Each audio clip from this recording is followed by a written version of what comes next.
What is up? How's everyone doing today?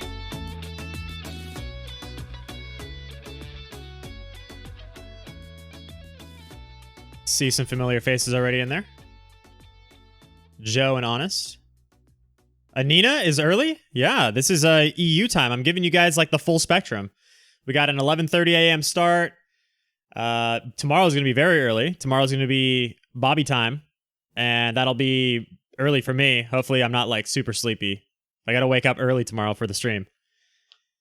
Today's perfect. 11:30 to 1. That's the best time. Sunshine State, aloha. What's going on, man? There's so many people in the chat already. What is up? How are you guys feeling today? It's a beautiful new day. We got Maya Larson in there, Luke, Anders, Good Goy Productions, Clown Mazard, the Isel King, Ex-Vegan Mom of 3, and Tommy, of course. Tommy, my boy. And Calibri Lovex. Irish time here, yes. Tomorrow will be 9:30 a.m., so you guys will be like right in the prime time of your day. And it's going to be Saturday, so I anticipate tomorrow will be a big one with Bobby. We'll probably get demonetized, but that's neither here nor there. Tomorrow EST will be 12:30 in the afternoon, just afternoon. Bobby will be on at 1 p.m. your time. So, Mr. Kobayashi, how you doing, buddy? And James Woods, another Drew Morg stream. This is the quad weekend extravaganza. This is the holiday marathon. I had to do it. Uh-oh, my stream. That's not a good sign. Okay, and we're back. It freaked out for a second. Hopefully you guys can still see me. Just got done shredding powder, about to smash a steak. Dude, awesome. Where do you live? Or are you on vacation? Devox, hello. Andy Thames, Drew, how's it going? It's going well, man. I feel very good today. Yesterday, I came in. I was worried about my stream yesterday. I was like, I'm starting this off on a wrong foot. I came in. I only had 5.5 hours of sleep the night before, which is very rare for me. I always get 8 to 9 hours of sleep. So I am not used to being underslept. I was in a hurry. I went to the gym in the morning, first thing, which I don't normally do. So I just was rushed to get everything done. And then I got on stream with Kate, and I like sat down, just finished taking a shower and getting back from the gym. I didn't get to eat lunch on time. So I ended up not eating lunch till like 4:30 p.m. or something, 5 p.m. yesterday. It wasn't that I was really hungry, but I get a little bit worried about like your like mental fatigue. You know what I mean? So anyways, it worked out. I felt like it picked up steam as I went on. The first 30 minutes were rough. Someone asked me in the chat if I was drunk, and I felt drunk, and I was like, oh shit, am I really looking this bad right now? So anyway, whatever. It ended up being good. I liked the interview. Kate was an awesome guest. Today we have Evan Rock. Hey, you liked the stream yesterday? All right, I'm glad. Yeah, it ended up being good. Like it, but I was working a lot harder for it. I don't know if you guys could tell or not, but it was technical, and I wanted it to be technical with Kate because she works with clients. She's deep in the research. She's always making awesome infographics on her Instagram and her YouTube channel and stuff like that. So when you have a guest like that on, you have to rise to the occasion and get some more high-level information out of them. Today is going to be more of a flow chat. We're going to be chilling with Evan. This is my personal friend. We always have good conversations. I'm anticipating it to go a lot more like as if just conversational tone. And Evan is just like OG, been around the fruit, vegan, raw vegan, Hawaii, permaculture, everything community, YouTube for years. Like this guy is basically somebody who I, respect and look up to. So it should be easy for both of us, I think. By the way, watch Baker Venus yesterday too. Oh, was that on Primal Edge? I actually didn't see that. I didn't even know it went on. Why, dude, YouTube is so weird. Like I'm sitting here all day and it doesn't even tell me that those things happen. And I'm obviously a subscriber of Primal Edge Health's channel, so I don't know why it wouldn't notify me. It notifies me every time Frank goes live, so I don't understand why. Maybe he's the one who's got the corporate sponsorship. He's the Cargill. Hey, Taylor Marshall, how's it going? Taylor, you're a vegan, right? Or you're like plant-based? Because I see you kind of battling with people and you're always trying to disagree with me, but you're here every time. So, hey, I gotta love you. Tiana, how you doing? Mimi, how you doing?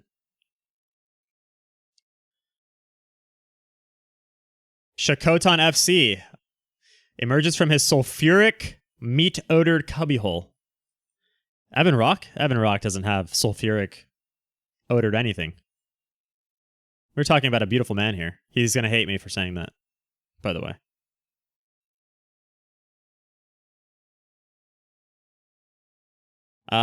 Your stuff probably doesn't show up because you're probably talking shit and the mods are not letting it happen. If you use, just so you guys know how YouTube chat works, if you guys use any type of language or post links or anything like that, YouTube will automatically hold your comment. And us as moderators, we have to approve the comment. If the comment is really stupid, or it's just like blatantly offensive, or it has too much offensive nature to it, we're just not going to allow it to go through. Baker killed it yesterday. That's good. That's good to hear. That's good to hear. Taylor says that he's on the merge, kind of plant-based eating animal products, working with a naturopath. All right, well, keep doing your thing, man. Vegan for 5 years, hey, just like all of us, right? That 4 to 5 year window, just like the magic time zone. Now, Evan, our guest today, went over 10, maybe 11 years as a vegan. Definitely over 10. So we could talk to him about that a little bit today. I don't anticipate being like a full techie, nerdy, geeky food talk, but we'll see what happens. He'll be on in about 25 minutes or so. Which reminds me, I need to start this damn Zoom call. Got to do things on the fly, right?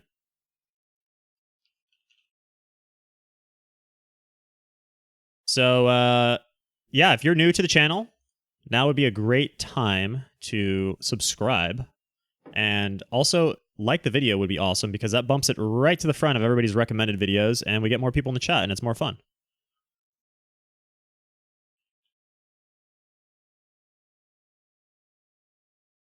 Give me 1 second here, guys. I'm sending this link to Evan, and we will be good to go.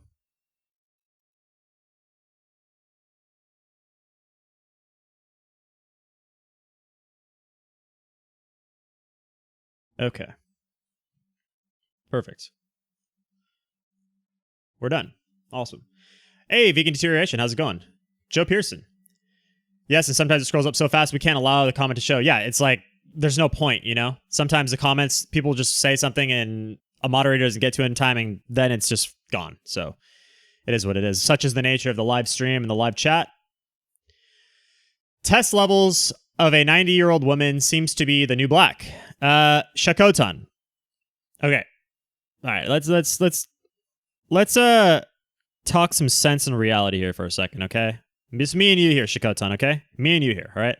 Listen, Sean Baker is 6'5", 245 pounds. He deadlifts over 500 pounds, over 50 years old, sets world records on the rowing machine, which is his sport of choice. And the guy is incredibly strong, incredibly big, and relatively lean. He looks good for his age, 100%. He's a massive beast.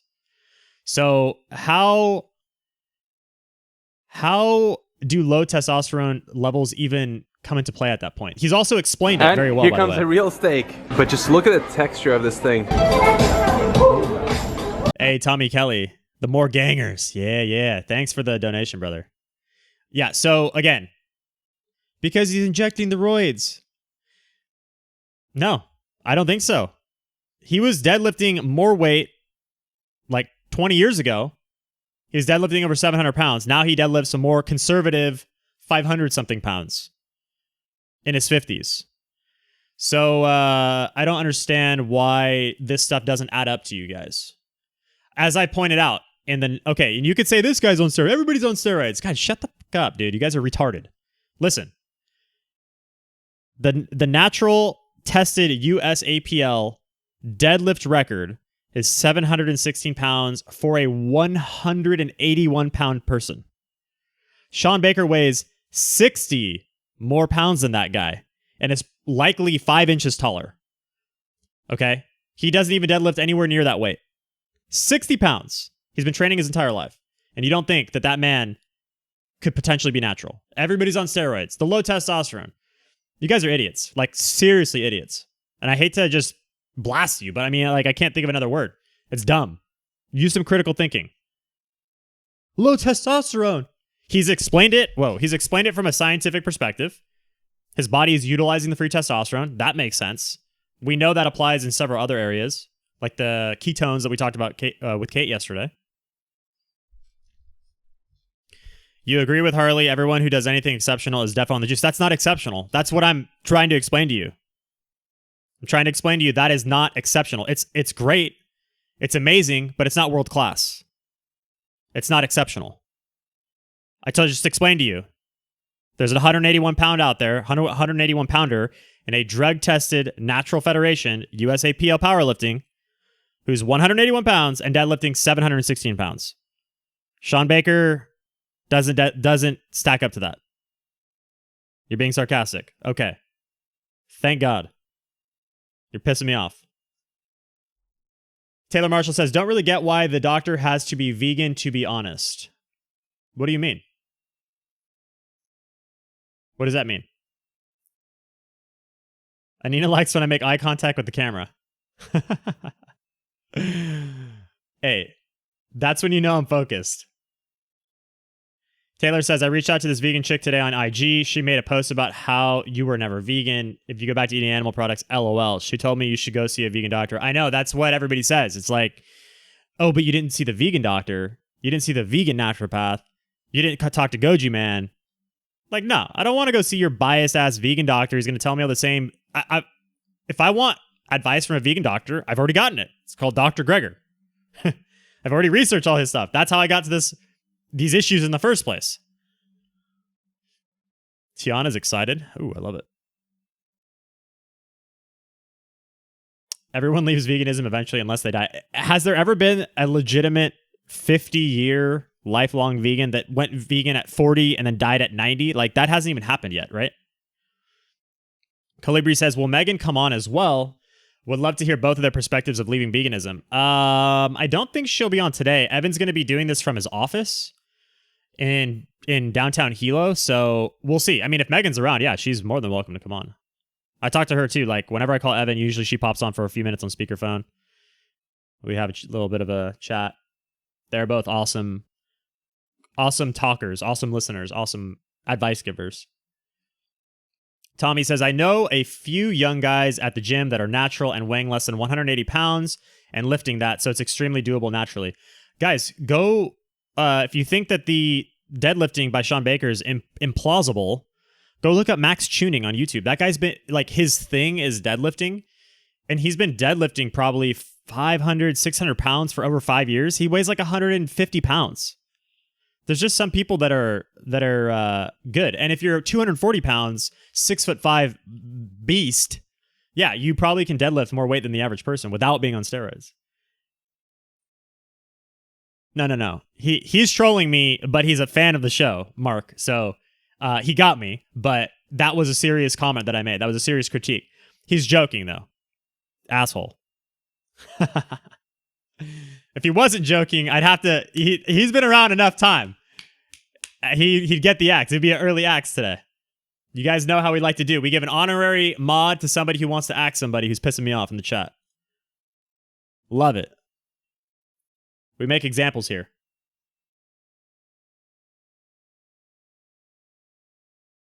If Sean were to do... Tommy says if Sean were to do juice, he'd be lifting 3 to 4 times the lift he is doing already. So anyone claiming roids is extremely naive. I don't know about 3 to 4 times. I mean, he's not going to be deadlifting 2,000 pounds. But I mean, yeah, I see what you're saying.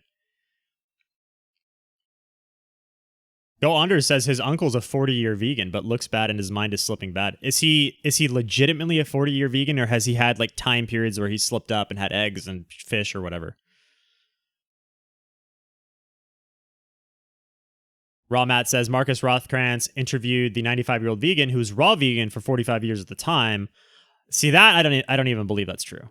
Like 45 years raw vegan. I'm not one to call BS, but that sounds like BS to me. Like, where would you... 45 years, like, think about 45 years ago. We're talking 1975 or whatever. Yeah, 1975, right? Where would you even get a plethora of vegan foods at that point? You're talking ancient history. Did we even have airplanes? 1975? I don't think so. No airplanes, no trucks. You're talking local produce only. BS. I'm with you, Trish. BS. What is it that makes veganism unsustainable? Mimi, that is a good question. I don't know if we know that answer for sure, but we just know the results, the end results. We pretty much know that most people who go about 4 to 5 years on veganism, if they even make it that long, that's like the crushing point for most people. Some people can go longer. From what I've seen, the people who can go longer are the ones who don't eat all that much food, so they essentially are constantly in a state of wasting away over time. The juicers, the people who juice a lot, they typically last a little bit longer. I think they can get a little more nutrition from the plant foods. And the people who supplement a lot, I think that they can last longer too. So if you're really good with supplementing, you're on top of your juicing, you can make it happen a little bit longer. So that's my theory about that. And then, of course, there's going to be genetic factors that come into play. Some people, maybe their digestive system is just better at dealing with plants. I feel like mine was in the middle. It was medium. I didn't fail early. I didn't fail late. I failed right on time. 4.5 years. Everybody fails there.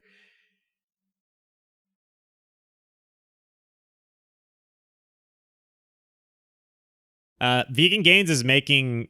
Trish says monocropping and malnourishment. Vegan Gains is making arguments against the whole monocropping argument because he just made a video yesterday talking about it was the response to raw alignment. Elise, he made a video about that where he's talking about how the monocropping is not as bad as grass-fed beef or something like that. So again, we have nutrition scientists on both sides of the fence arguing, and both are right. And then we have the agriculturists, environmentalist people on both sides of the climate change, agriculture, freaking monocropping damage, grass-fed argument, and both of them are right, and they both have their own sets of studies. So this is why just get all that paperwork out of my face. I don't care. I don't care about any of it. Talk to me about results. Who's actually getting results? That's all we preach here. Like people telling me that you can't get grass-fed beef is not sustainable and that you can't get it locally and that it's not growable and they're deforesting. It's like irrelevant to me. I don't even care. I can drive 10 minutes away to a local farm that is producing beef. They have 1,300 cows on land that is owned by the government in the hills where there's literally just weeds and shrubbery. And this guy is growing a herd of 300 to 400 cows. So, like, you can't tell me it's not sustainable for me. I can go get that done right now. I can go right out my backyard. I'll be there in 10 minutes. I can get it straight from the farmer. He killed the damn cow today. So, like, you can't tell me that it's not possible. I don't care about your stupid ass study. I don't care. I don't care about the Amazon rainforest. You don't even know if that news, that information is accurate. Are you there? Are you actually there seeing what's happening? No, you're not. As far as I know, Vegan Gains has not been to any of these places. He hasn't actually been on the ground level talking to these people. People like Bobby, who interview farmers, and the farmers are like, this is absolutely inaccurate information. So again, unless you're there doing the studies, doing the research on your there yourself, and that's your thing, I don't even want to hear about the paperwork. Who cares? So irrelevant. Drew, did you see Wilk's grocery picks on IG? It looked so healthy.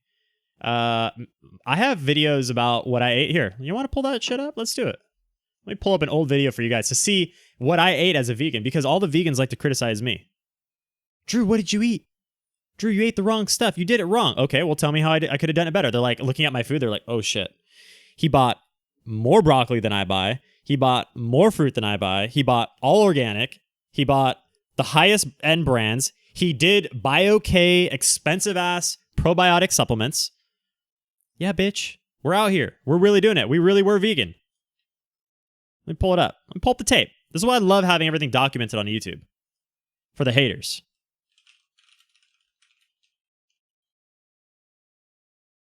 Can't even find it in my own videos so long ago. You didn't eat balanced enough. I love it. Have I missed much? You haven't missed much, Tiny T. I've just been popping off at the mouth. Colin Mazard, Marcus Rothkrantz is one of those people who call themselves raw foodists when people call themselves raw foodists, and 99% of the cases, they are not vegans. That's a good point, man. That's a good point.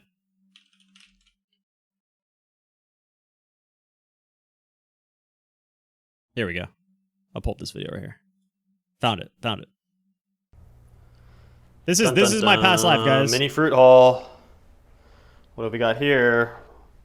We went to Sprouts and we went to the farmer's market. I want to see Evan Rock. He's coming. He's coming. Carting your stuff in from the car in a freaking dolly, then you're not doing it right. Look at this.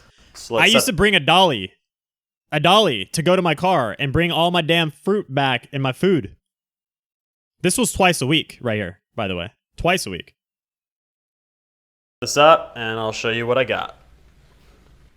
All right, so what do we got? Look at this. What do we got? Look how much food that is. First, when I go to the store now, which is also twice a week, I walk out with 2 packs of steaks and ground beef and eggs.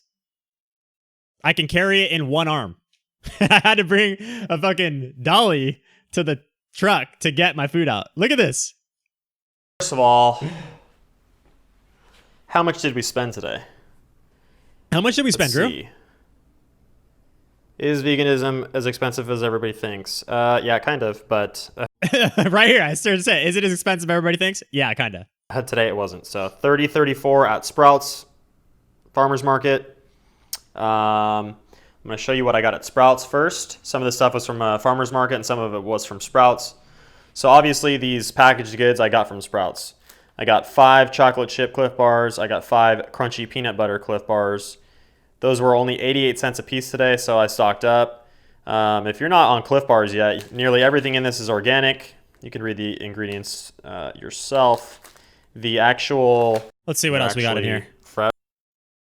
Organic mushrooms, $5 for that pack. And when you pick... How much are these broccoli heads? $3 a pound. They're Ecuador, always shipped in. Chiquita banana. Sweeter, and these Red Delicious apples. Red Delicious apples. These bitches are like $3 to $4 a pound. Apples were in good shape today. 50 cents a pound. Amazing 50 price. 50 cents a pound. All organic. And that's an insane price. And by the way, I never ate apples. About concludes that's so rare. What I got from Sprouts.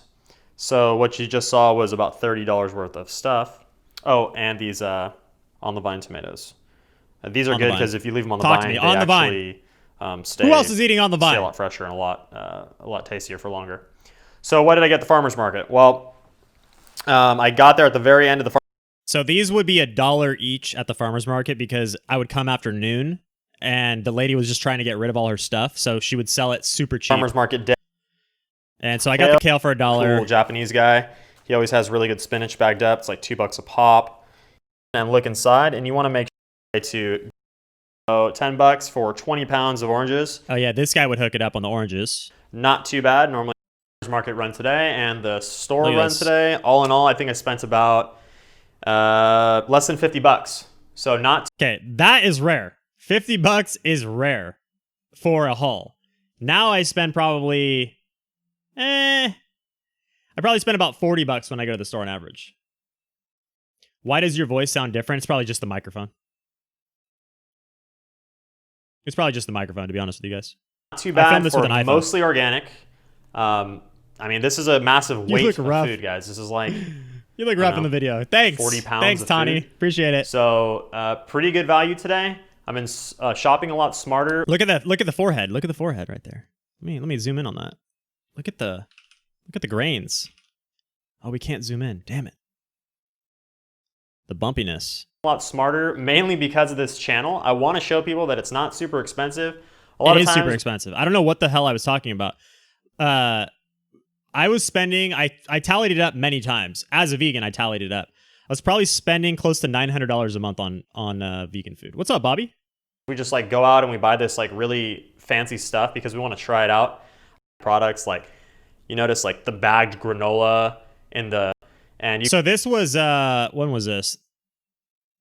This was 2016, February. So this was like 3.5 years ago. So, yeah. I mean, come on. We got better lighting. This is shit lighting here, okay? I'll give it to myself, but should we just like peruse the old videos? Hang on one second. Let me see. Let's see what we got here. Give me a second. Evan's going to be on any second here, so we got like another minute or two.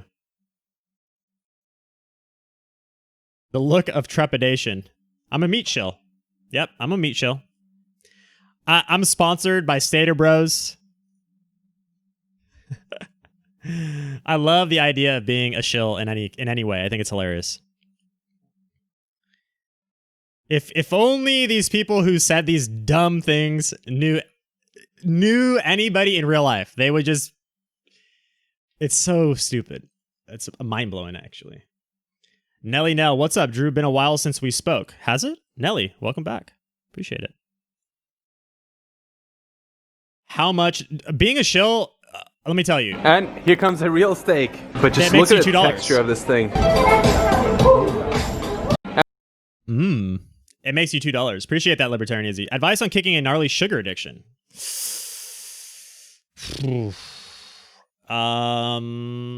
Depends what kind of sugar you're coming from. You coming from like junk food sugar, or are we talking like vegan high carb sugar diet? Drew secretly lives in a palace. Oh yeah. Oh yeah. Totally. Yeah. Yeah. Being a Cargill shill, let me tell you, they've bought me out for really cheap if that's the case. So good. I love the criticisms on YouTube, like the theories that people have. Like, I love Charles Marlowe, by the way. Charles, a CMC, you guys know him, right? Vegan Cheetah. Like, he is so incorrect with his assessments and information. It's so funny. He's like 60% right, but he misses out on a huge portion of the other part. Evan has just joined the chat. Evan, can I see you? Or can you see me? Ooh. You guys want to see an unreleased video of Ted Carr that I shot and I filmed? Just looking like a little chunky man? All right, let's play this before Evan comes on. Quick. This is secret footage. Never released before. Never shown. This is unlisted on my YouTube channel. And no, you can't have the link. Oops, we'll wait for that. Check this out, guys. Look at that belly. Look at that belly. Woo!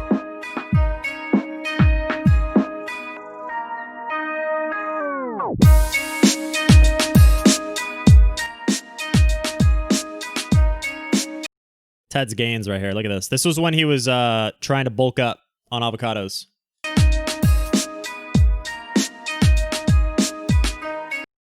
Damn. Look at that. Ted. That's an avocado gut right there.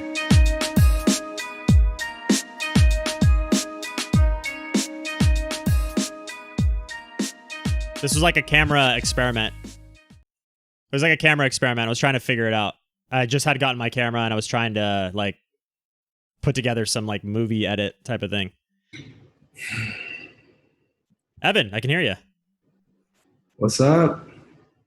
Here we go. Let me pull you on. I can't hear myself coming back through. Maybe I need to figure out the playback. Let me know if you got your camera working too. You do have to hit the button to acknowledge the camera. Okay, we'll give Evan a second here to sort it out, guys. Tiana says her cat has that belly. Your cat has the Ted Carr belly? I don't like body shaming, but that does look a little insulin resistant to me. That's what we'll call extra chub from now on. It's insulin resistance. Is Evan Cargill too? We'll ask him. We'll see. Yeah, the ninja shoes. Isn't that a vegetable police video? He's talking about ninja shoes in Canada in the snow time. What's up, Pi M? Hi, Drew. Hey, Evan's about to come on, guys, so I'm going to probably have to give him full attention and not pay so much attention to the chat. I still love you guys. My last wishes to you is please like the video before we get started here. I'm going to probably be focusing on this more so than the chat. Moderators, I love you guys. You guys kick ass. Do your thing. And yeah, like video, subscribe video. And then if you guys want to see what little subscription alerts pop up, you guys can see that below if you hit the description. So, Evan, I think. Hey, how come my FaceTime camera is not working? Is there a button on your screen that says stop video? Because on mine, I have to actually hit stop video every time. We'll see if it pops on. Stop video. No, it just says start video. Touch up my... Maybe try leaving it and then coming back in real quick. Yeah, you know, it told me don't use Safari when I was joining, and I said whatever. But that is probably what's going on. Yeah. Let me switch over to Chrome. Okay. Ex-Vegan Mama 3 says, can we all show for Cargill and get free meat? You know, with my Cargill alliance, you know, I don't even get free meat from them. So it's like, I don't know if it's really worth it. I got that Monsanto forehead shine. Do any of y'all remember Chris Randall? Who's that? Name sounds familiar. See? Long-legged ape. Same thing. Chris Randall. Sounds familiar, but who is that?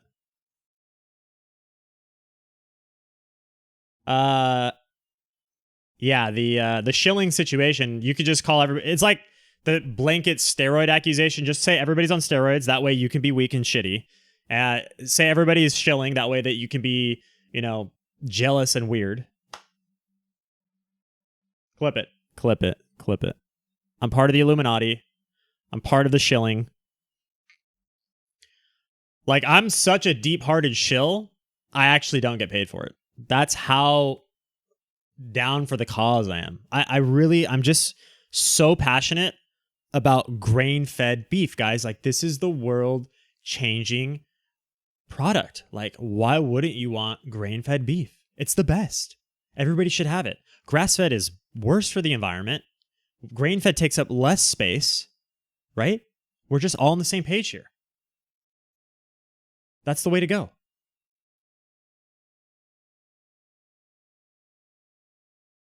Oh, by the way, also on steroids.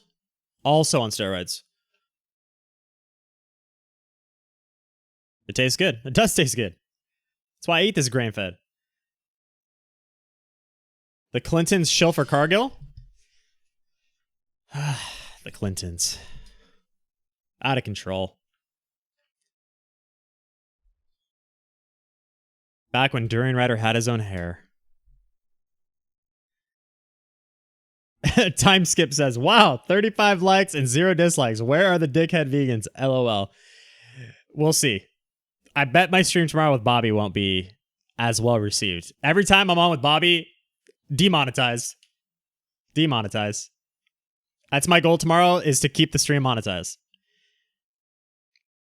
Long-legged ape, yeah, exactly. If I'm 145 and I'm on juice, then you must just be like huge. 63 likes. Boost it, baby. Boost it. Anybody remember the big dude that Dan helped lose weight? You talking about Dan Life Regenerator? Who are you talking about? Annabelle. Raw food for my life. That guy. I don't remember. I don't know. Bobby's hilarious when he watches. Yeah, Bobby does make good critique videos. I was talking shit yesterday on people who make critique videos. And I was like, I know a lot of people that do it, but they also make other content. Bobby live streams. Bobby makes critique videos. Bobby makes Ask a Farmer videos. He does all kinds of stuff. How tall am I? I am 5'10", 146 in the morning. We got up and back. Hey, Robert Vicero, how you doing, buddy? Says, hey, Drew, here I am. Amaze me. Coffee. Hey, guys, Robert Vicero, or maybe it's Vaccaro. He's an Italian. He was a raw fruitarian for like 10 years, and now he's been eating meat, and he loves the results. So you could tell them about it, Roberto. Evan, I can hear you, but I can't see you yet. Yeah, I don't know why. It's just like when I click on the camera section, there's no drop down. Are you on your MacBook or are you on? Yeah, I'm on my MacBook. I could switch over to this PC. Let me see if it has a camera. Yeah, it's got a camera. You want me to switch over to this Dell? Yeah. Pop over. Okay. We need the cams. Got to get the cam. Yeah. Just do your thing. And I'll be here. Okay. Cool. Evan is here in spirit. Evan's here. Don't worry about it, guys. We'll have him on. Like you're not going to get shortchanged here. Trust me. If you're here for Evan, hit like on the stream. Evan is the reason why I moved to Hawaii, basically. We'll talk about that, I'm sure. Is that a Raw Bliss? Head Rabbi Shmuel Sheckelstein? Are you a Raw Bliss fan? Thank you, Jokul. Remember how everyone lost their shit when Rob Ross quit veganism? Yes, I was one of them. Actually, that one kind of pissed me off. When I was vegan, I remember them leaving it and then keeping the name Rob Ross, and I was so bothered by it. I did not like them leaving veganism. But now, of course, looking back, I understand. It's such a slow deterioration. Is Evan still jamming out? Yeah, we'll talk to him about that. I've been still doing music and stuff like that, I'm pretty sure. Oh, Head Rabbi Shmuel Sheckelstein. It's Raw Piss here. Just changed my name. Oh, awesome. Appreciate it. Thanks for letting us know, man. We're the first. Roberto, my raw fruitarian friend, says that it was actually 12 years as a fruitarian. Wow. And it hasn't been a completely smooth, seamless transition for you either, has it? I talk about that all the time on the channel, how when somebody's low fat for a long, long time, they struggle to actually go back over to the high fat meat diets. So those are usually the people who do struggle the most. What happened to the Light Twins? I don't know. Where'd they go? There we go. We got Evan on the camera. You ready to pop on, Evan? I can't hear you yet.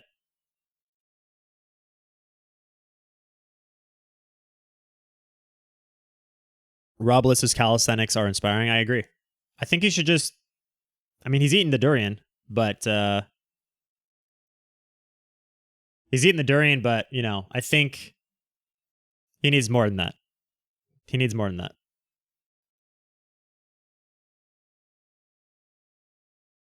I can't hear you yet, Evan. I can see your mouth moving. We got video.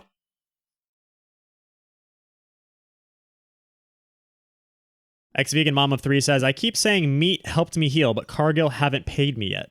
Yeah. I think you just get checks in the mail. They just come to you. I don't know how it works. I'm trying to figure it out myself.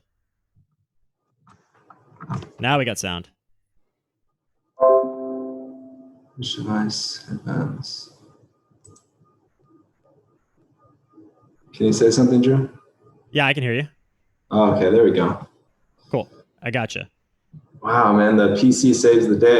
You'd love to hear that. I love to hear that. Let me pull you on here. Awesome. Everybody. Uh-oh. Evan Rock. No, I can't hear you. Evan Rock looks like his name should be Josh with curtain fringe haircuts? What? Featured in Air Bud? That is a terrible movie. Holistic biohacker. You better watch your mouth. Not working.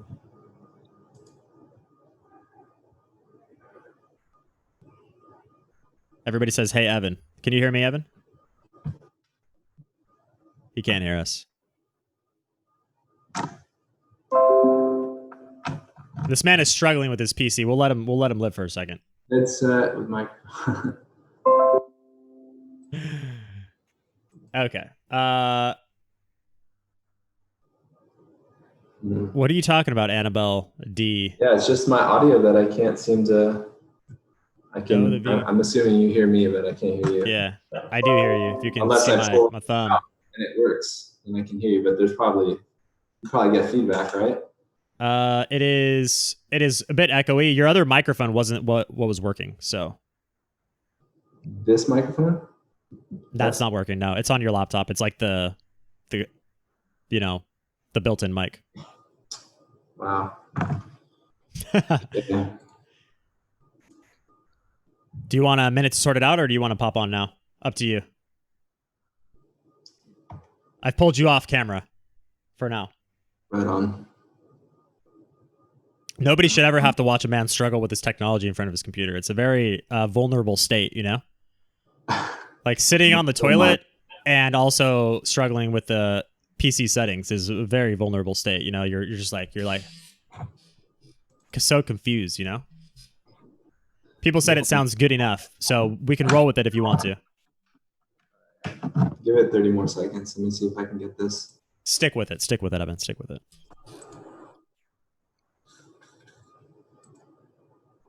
Realtek audio.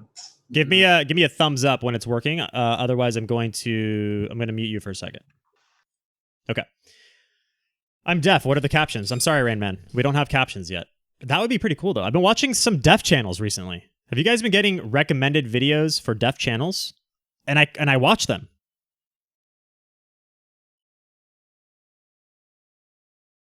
Annabelle says, I want to wholeheartedly congratulate Evan for quitting veganism. That's a very wholehearted congratulations. Thank you.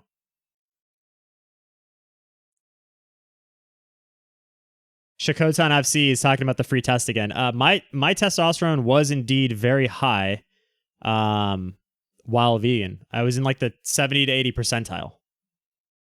So it was good. People are getting the deaf videos also. What the hell? Sunshine says Frank was brutal last night on his live. Yeah, I mean, he tends to be.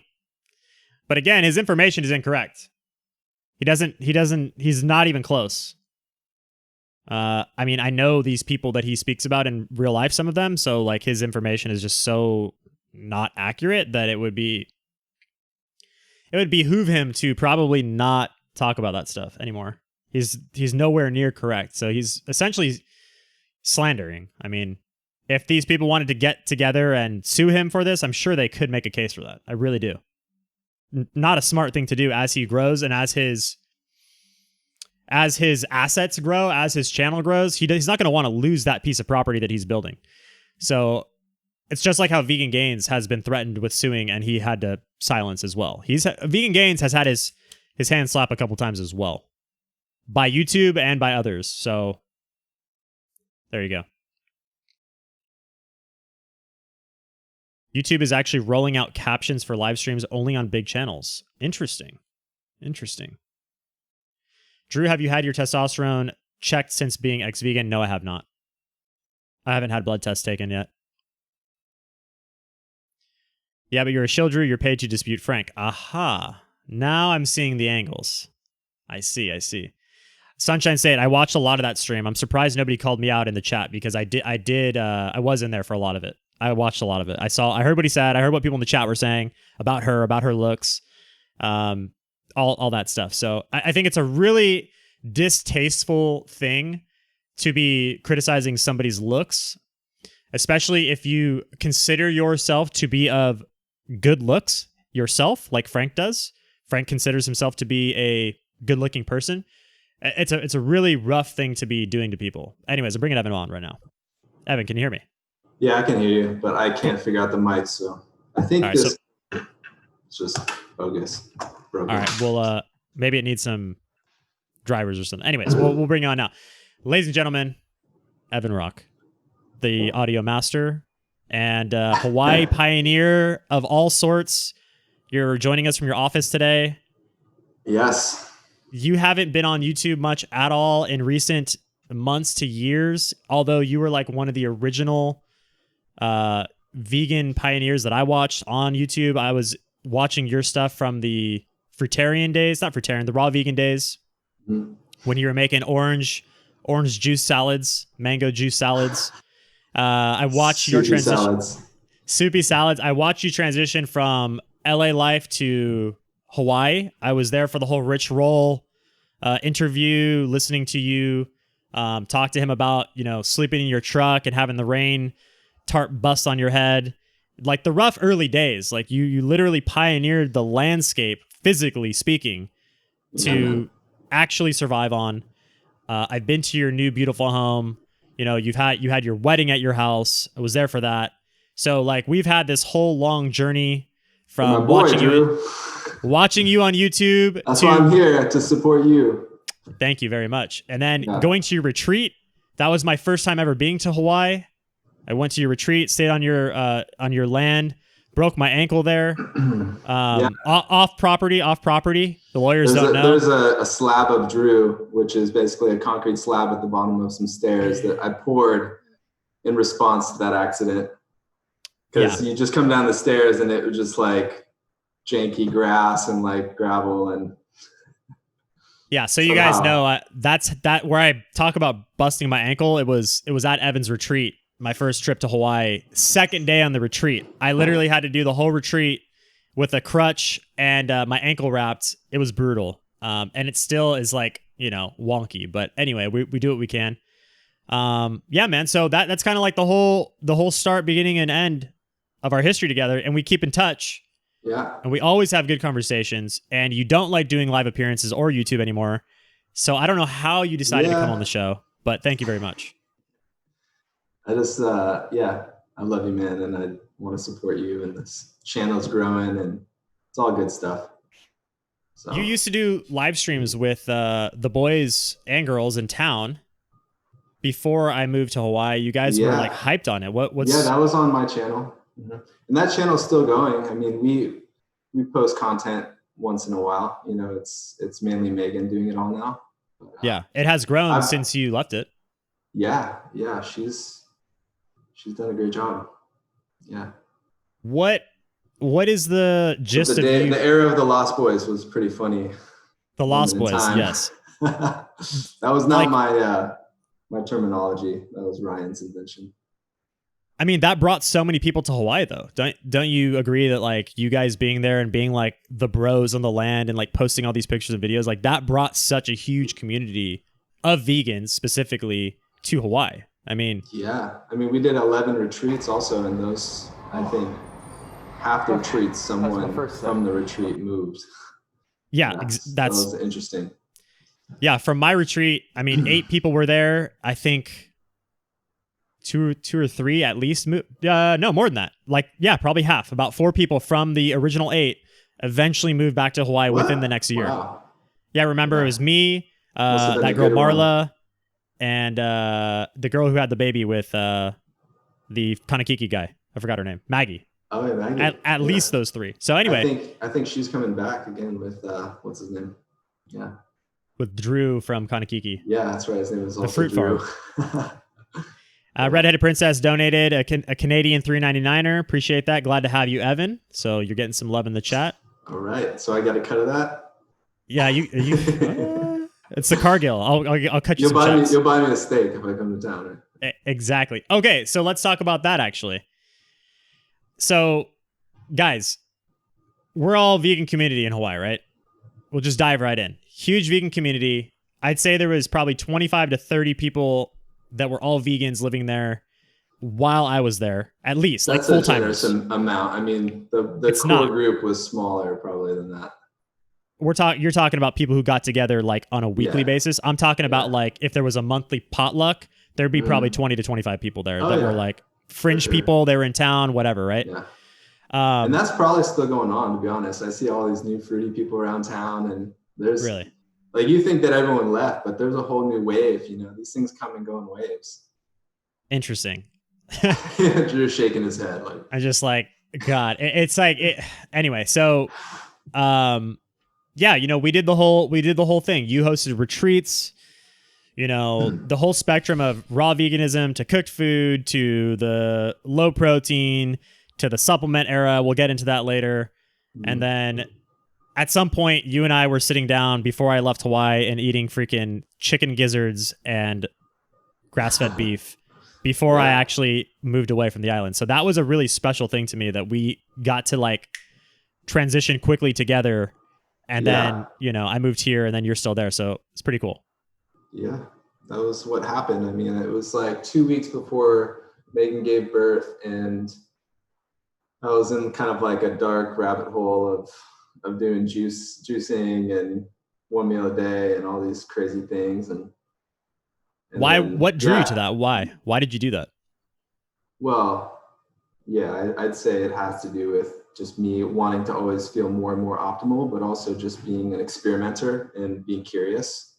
And, I'm not the most technical person, but if you want to, talk nutrition science, like I definitely read a lot and watch a lot of people that are much more educated than me. I don't have a degree in that. I'm more of like a finance business guy / wannabe farmer. Right.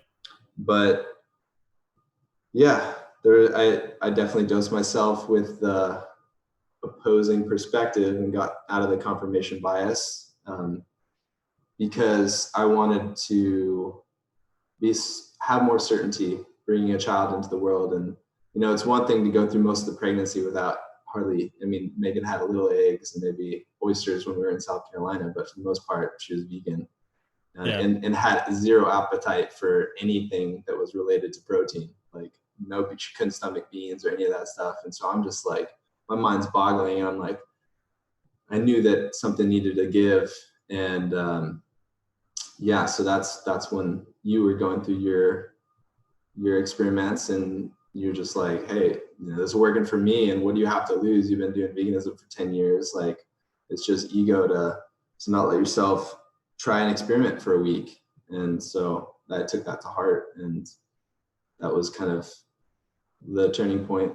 So do you think that I was also not ready to go talk about that? We actually announced on our channel soon after. We didn't keep anything secret for long, and that was kind of the first of the huge wave of all the people on YouTube that kind of announced that. So we weren't following any trend, and it was pretty brutal. Yeah.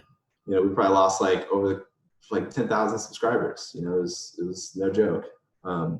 We talk about this a lot here because there's a lot of backlash about people jumping on the meat bandwagon or the carnivore bandwagon. You guys didn't ever say you were anything like that. You guys weren't trying to follow carnivore or keto or anything like that.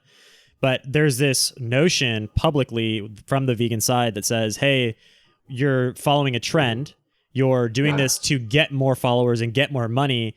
And the reality is, if you founded your entire viewer base on vegans, there's not going to be a lot of support for you to go eating meat. There's no financial benefit to doing that, at least from what I've seen. And neither of our channels, I had my meditation channel, but the bigger channel that was originally, more about veganism, that one wasn't really about veganism. We didn't preach it much. We weren't very activist people. So, but we didn't start doing a bunch of other videos. And I find it funny when I see some people make that switch and then immediately start, hardcore promoting something that they don't have any experience in. I've been doing this over 14 months. Yeah, it's 15 months now that I've broken out of the vegan, ideology, and allowed myself to have more free reign and experimenting with the broad selection of human foods. And I still don't feel like I'm qualified to talk about it from an experiential point of view. I can say certain things, but for the most part, it's still an experiment in my mind. So. And that's been some of your reservation, right? Why you don't want to talk about it publicly so much. You told everybody what you're doing so that you're transparent. Yeah. You're not appearing as this vegan anymore, but you're also not trying to give advice on it. Yeah. And you could just start eating steaks for a week and you feel great, but whether or not that means you're going to have long-term health and longevity is a whole nother thing. You could. I've felt great doing a water fast for a week. Is that sustainable? No, it's definitely not. I agree with that. And I think this is why I've had hesitation claiming any type of special diet, because after you've been vegan for, in my case, 4.5 years, and in your case, 10 years, and we'll get more into that timeline for you if you want, but it humbles you because you realize, even though you said you've been doing this for 14 months at least, it's but I felt decent for the first couple of years as a vegan too. So I'm not ready to make any hardcore assessments. I'm trying to be honest and transparent about what my results are eating 90 to 95% carnivore diet. I'm doing this personal experiment for myself and I'm wanting to share it. But again, I'm not out here, clinically trained telling people with X, Y, and Z disease to jump on carnivore. It's going to heal this for you. Whereas as a vegan, I thought I knew a lot more than I did. And I was out there telling people, hey, this is going to cure this for you. This is going to cure this for you. Because we're just all regurgitating the same information.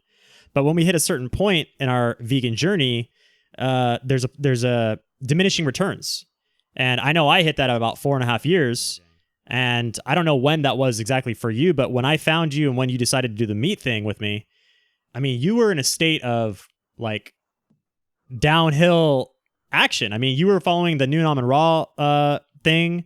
So you were like, how many supplements did you have at that time? You were taking like a daily dose of I was experimenting with different things, but I spent money. I spent money on a bunch of supplements, and there was times when everything was actually, I felt like really lean and ripped, and during the day I had clarity and things were good. And then I'd have those horrible nights of digestion that, you know, I'd say were more common than less common. And there was a couple bad nights where I was just like, this is not natural. This is totally not natural. And it's funny because we always have these like poster child, like, you know, some kind of mentor, someone out there that's doing it to a high degree and having success, and then we compare ourselves to them and we stop listening to our own body. And that was the lesson I needed at that point in time. You know, where's my ancestry from? Like, what's my physiology? How am I actually doing? What's my stress load? What's coming up in my life? You know?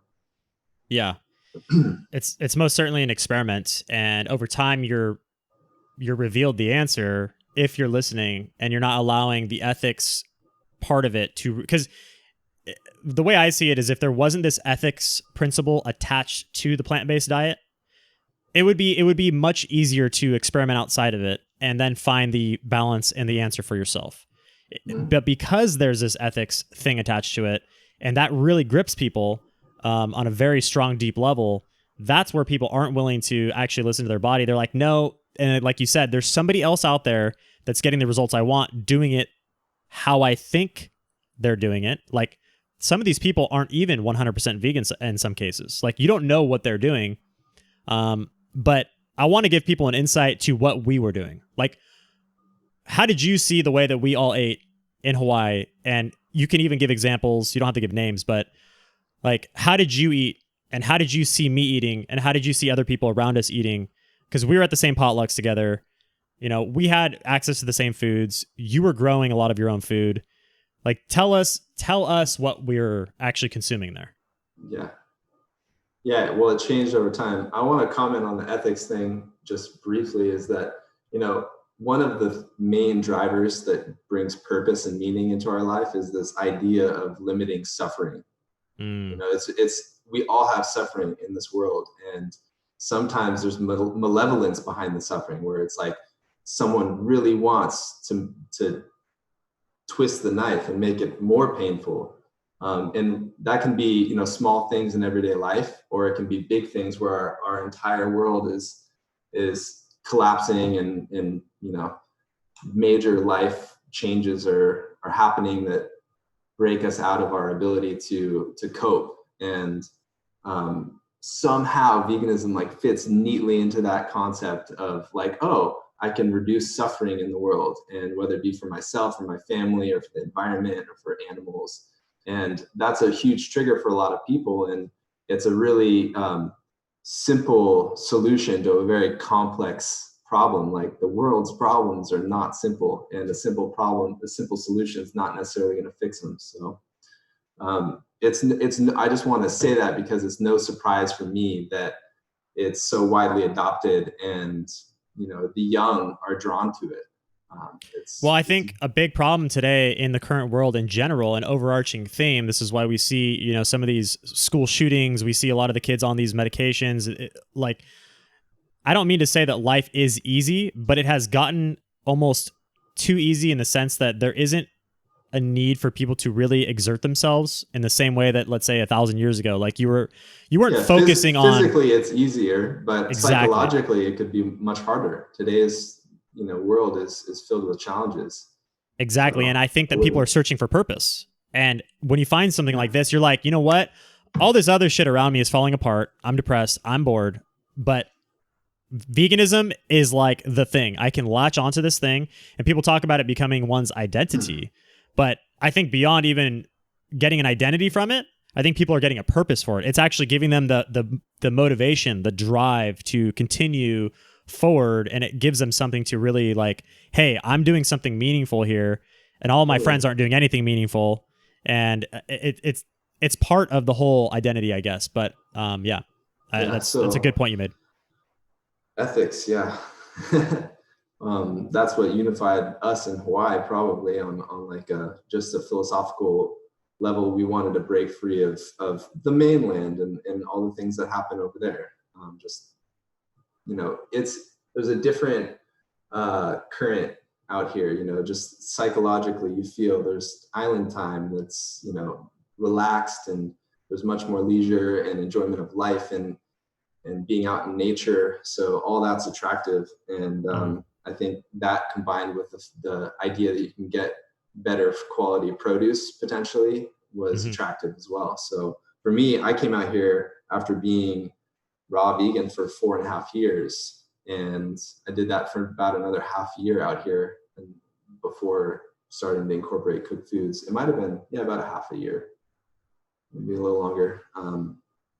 So yeah, that's why I said, like, when we were eating together, it kind of morphed through the years that we started trickling in more cooked food in the group. And then, by the end, like the potlucks were pretty extravagant and definitely, that's a good word. I would always have to like try to really control myself so that I wouldn't have digestive upset. There's a part of me that goes to a buffet and just wants to, smash it. And eat you want to get your money's worth. There is. Yeah, get your money's worth. I have an older brother and he was a really picky eater, but I was always the good eater that my mom like praised. And so that's like burned into my identity to finish my plate and to basically eat everything. So. Yeah. You are known in the group as the hangry guy. Like if Evan doesn't get if the potluck doesn't start at the time designated.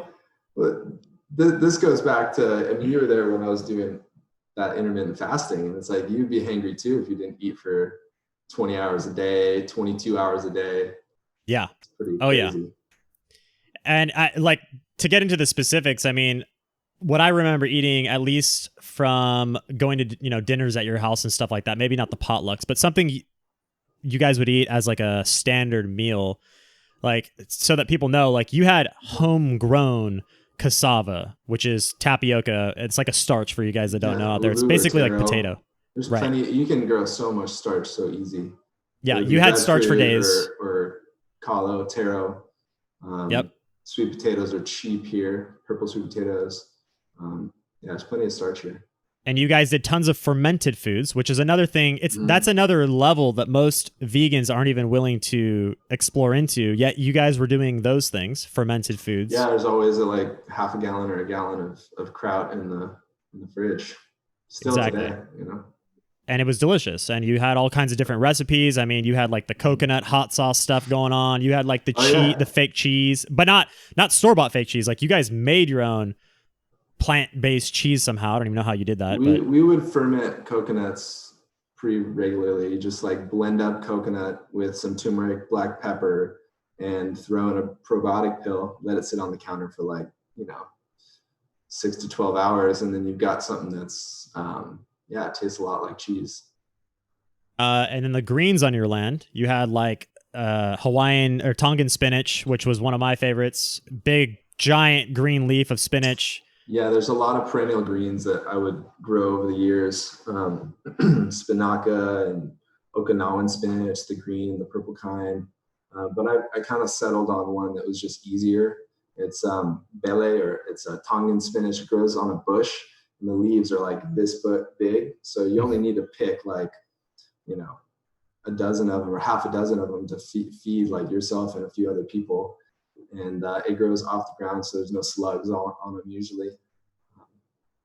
And for those that don't know out there, the slugs are a problem in Hawaii because the slugs get this contract this rat disease basically from crawling over rat poop. Rat lung worm. Yeah, and it could literally kill you and deteriorate your brain. So like you would have to be super careful about any greens that you eat. Yeah, and it's funny because like you move to Hawaii, I think it's going to be like this produce paradise. And yet, in my opinion, it's easier to be raw vegan in LA than it is in Hawaii. The food's cheaper. There's more variety. Yeah, of course, bananas are better in Hawaii. I mean, really? I used to go to the downtown LA produce market, and if you're going there, then you can definitely get stuff for really cheap. Back then I was friends with Robbie Barbero, and I'm still friends. He's a nice guy. But he would get just cases and cases of fruit for so cheap. But I think out here, I mean, you can get 4 large papayas for $1. I mean, you can get bananas for 75 cents a pound. You know, if you want to do that. I don't think you were ever really into fruit when you came out here, Drew. But if you were, you start to make friends with farmers and get deals, and there's a lot of fruit growing on this island. If you're not really concerned about being organic, you can't get, if you want to eat mainland fruit, you know, stone fruits and berries and melons, that's going to be definitely more expensive. But if you're down for tropical fruits and you want to forage coconuts, forage bananas, which is totally possible, even if you just know someone who has a farm, you put in a little bit of time, they'll give you racks of bananas for labor, for sure. Yeah. Come to my farm and do some work, and I'll give you bananas. I don't know. Yeah, you got bananas everywhere. You even got durian on your land, which is amazing, and that's a very rare sight. There's a lot of fruit growing on the property. Yeah, as far as what I ate as fruit goes, I don't like papayas very much, so I never got into that. Yeah. But the Hawaiian bananas were incredible, and I ate a banana smoothie every day for lunch. So I had bananas on deck. And then we had our friend that was in, you know, 20 miles south that had an orange farm that would sell us oranges in bulk. And that's what I was making orange juice with, like, every morning for months and watching my teeth disappear. So that's not recommended. Yeah, so I would say, like, the way you ate and the way that I ate there was relatively whole food plant-based to a pretty extreme level. Plus, you'd have some monsters. At the end. I had them at the end, guys. I used to tease them for drinking Monster. But yeah, my first year there, I actually was still off of caffeine. I hadn't had caffeine in over 3 years. When I went vegan, I quit caffeine cold turkey. I didn't have it for 3 full years. And then when I got back on, like, the peanut butters and the soy milks and stuff like that, like the heavier, denser, fatty vegan foods, that's when I started calling back in that caffeine and, like, just needing it / enjoying it again. When you're drinking orange juice, you don't want more liquid. You're good. You don't need caffeine, you know? Yeah, so sugars are pretty, I mean, it's energy. Yeah, it's like pure energy. You know, caffeine just kind of masks our feeling of tiredness. I had to have some tea this morning because Bridget woke me up at like 4:30, and, you know, Megan obviously is the one mainly taking care of her. God bless her. But it's rough, you know. That, for me, that was a huge part of my story and over the last year, just having a kid. Yeah, it, like, puts all these things in, like, it prioritizes your life so much.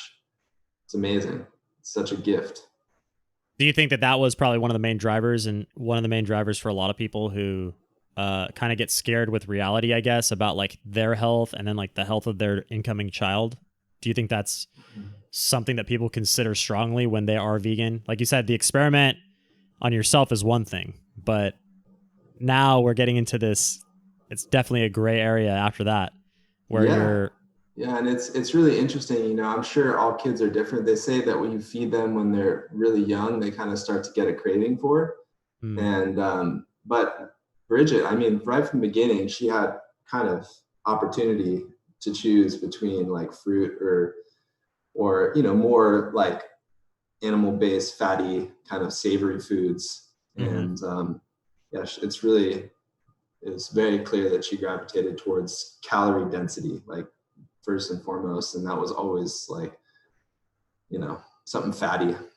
How did you give her that choice? How did she determine that? Like, did you put, like, a banana? We never, like, really, I mean, she would just kind of eat off our plate, but we always would pull out fruit and have that available for her. She had pretty much free reign to just eat whatever we're eating. Yeah. So yeah, that's basically. You just saw that she would grab, like, the chicken gizzards or something? You stick some food in their face and they go, you know, like, they don't want it or they want it and they eat it. Yeah. It's pretty And clear. then It's if like, it's in front of them, they'll play with it all, or they'll like, you know, choose certain things, like eat all this and leave all that on the plate. So yeah, you learn I mean, quickly. kids are like the truth tellers, you know, like they don't have any construct of social cues. They're not interested in ethics of any sort. They don't know anything about that. They're just running off of pure instinct and bodily feedback, basically. And what do you know? The kid wants, you know, it's a brand new body. It's not like you can't say that it was addicted to the old meat stimulation of the old programming. It's like they're a brand new baby. Yeah, totally. And you can't use their limited physical ability to make a dietary determination. You know, like the kid's not going to kill a rabbit, but they'll be able to open a banana. It's like, yeah, that's kind of obvious, you know, but Right. what about the hierarchy of roles, and who, you know, am I as a grown adult supposed to make choices and, you know, be of help and service to my family? Absolutely. Yeah. We all have things that we have to do. I wouldn't put something as hard as killing animals and butchering them in front of a young child. Like, that's not their role. It's not their place to do that. Yeah, exactly. And what is the availability out there of like the high quality produce versus animal foods in Hawaii? What would you say there? Yeah, I think it's interesting because I live in a bubble. Like I think 95% of the island imports their food. So, you know, but for me, as being someone that's like concerned with shopping locally, there's a decent amount of both, you know, plant and animal foods. It's pretty amazing though, like just having in the tropics, if you clear away the vegetation, you don't need to plant grass seeds. Like grass just comes and it grows with like vengeance year round. And so grazing animals are pretty abundant. I think a lot of cows are actually shipped to the mainland from Hawaii. My neighbor, he's a rancher named Roger that is such a nice guy, but he leases a 1,500 acre piece of the Hamakua and basically grows young cattle up into the point where they get taken to probably feedlots in California. And this is right next to my house. Over the years, I've, you know, every 6 months been awoken at night to female, you know, mother cows crying that their child was taken away.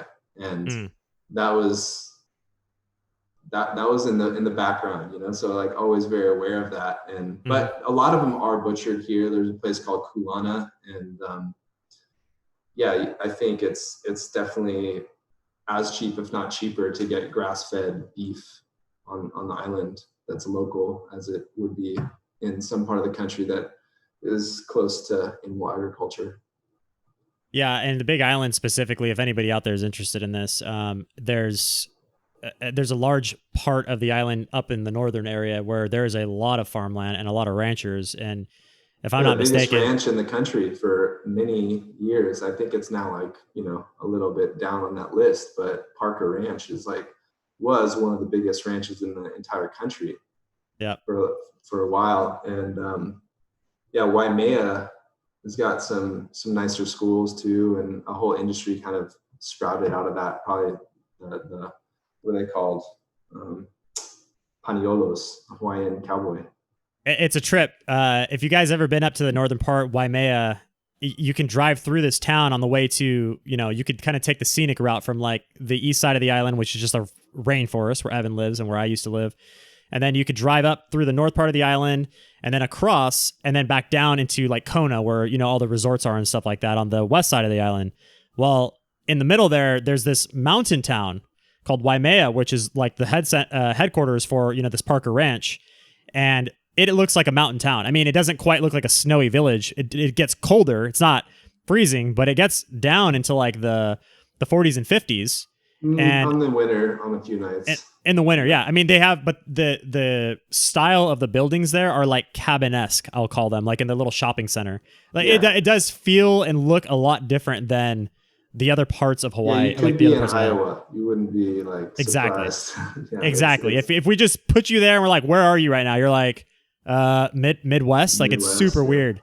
And then you drive 20 minutes and it's blazing hot and you're in Kona. It's crazy. And it just looks like Mars. Yeah, it does. Yeah, the lava rock on the ground and the heat, and it's There's so a lot dry. of changes in microclimates here. So, yeah, I mean, it's cool that the food there is accessible, and I know for sure that talking to some friends there that the ribeyes are like $8 to $9 a pound if you buy it from that distributor, the Kulani place, which is super cheap. That's half the price of here. Sirloins are like $5 a pound. That's incredible. That is half the price of what's here in the mainland. And food in general is more expensive in Hawaii than it is in Southern California, I've found. Yeah, if you were to go to Safeway, like everything is generally a little bit more expensive, including the meat, probably. They do sell some local meat there, though, too. But that price is a wholesale price. That's if you go to the butcher and buy it, and you have to buy a minimum and all that stuff.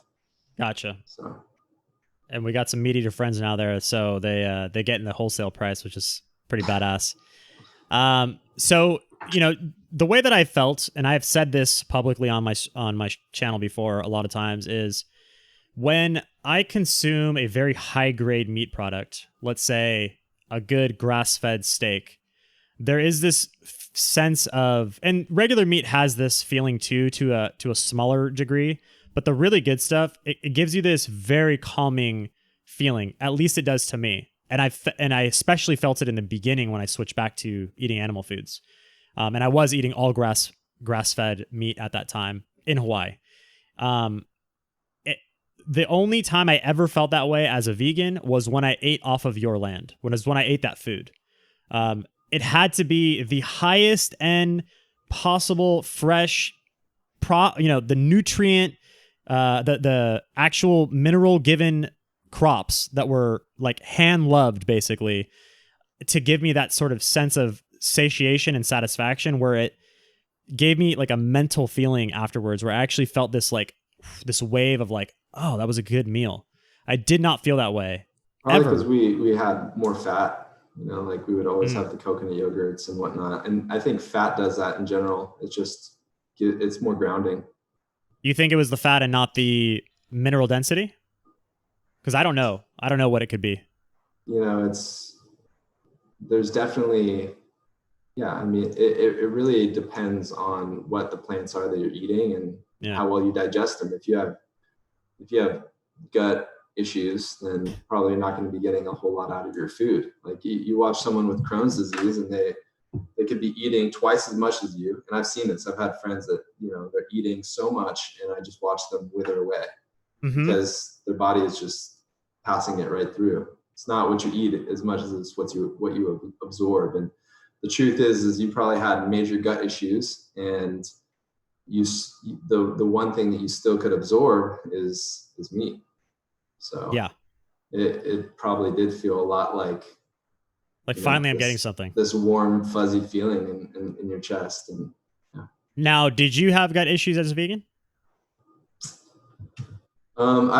I think I lasted a long time because I had a real strong foundation. You know, my mom I'm the grandson of a butcher. My mom would just feed me, you know, amazing food my whole life. Always like, you know, very rich and you know, I definitely had access to some junk food, but she would always prepare like a home cooked meal from scratch. And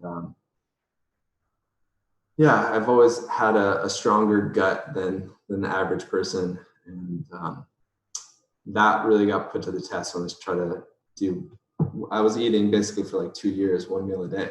It's like, you know, that if you want to, I mean, the Japanese say eat 80% of your capacity. It's like really hard to do that if you're only eating once a day. So I would always probably push that to like 130, 140% of my capacity.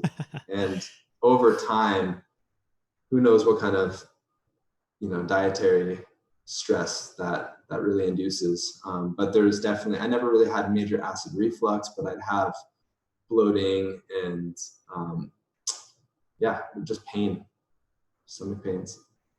Okay, so if you follow those principles, the 80% eating, why would you consider doing something like one meal a day? What drew you to that? I don't follow those principles. I'm saying the Japanese do. Okay. But I was interested in intermittent fasting just because of all the literature that was coming out about, autophagy. And when I first got into diet, there was not nearly as much research there probably was. It was just harder to access back in like 2006 and all that. Mm-hmm.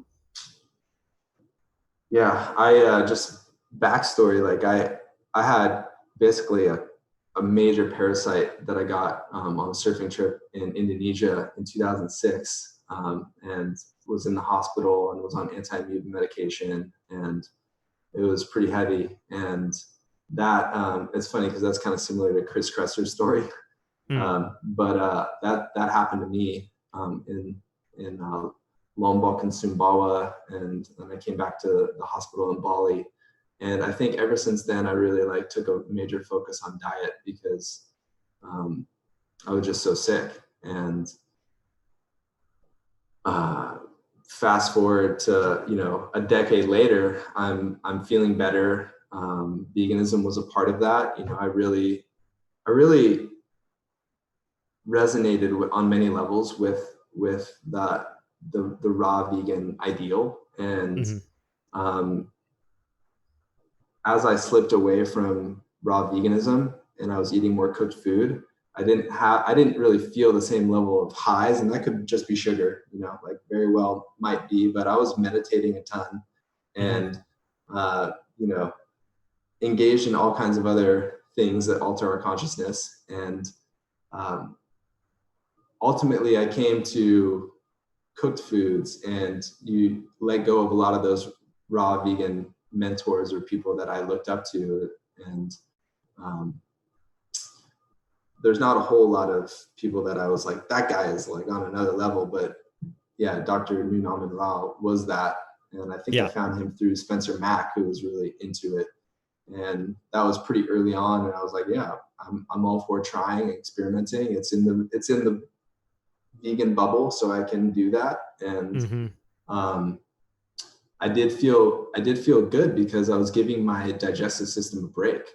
And it's, fasting is amazing. We don't heal our body heals. It just naturally does that. It's a miracle. It's just it's an infinitely intelligent machine that we don't fully comprehend. And I still make room for the X factor. Nutrition is it's not just what we think it is, of micronutrients and polyphenols and antioxidants and, all the macronutrients or whatever. There's so much that goes into it. And that's what the carnivore movement's kind of tapping into. It's like, oh yeah, fruits, vegetables have all these things, but also has all this other shit that is the plant trying to protect itself. Animals don't have that. So that swings the pendulum. As soon as we learn more, we start to experiment. And I don't know, keep coming back to the middle way, somewhere between extremes.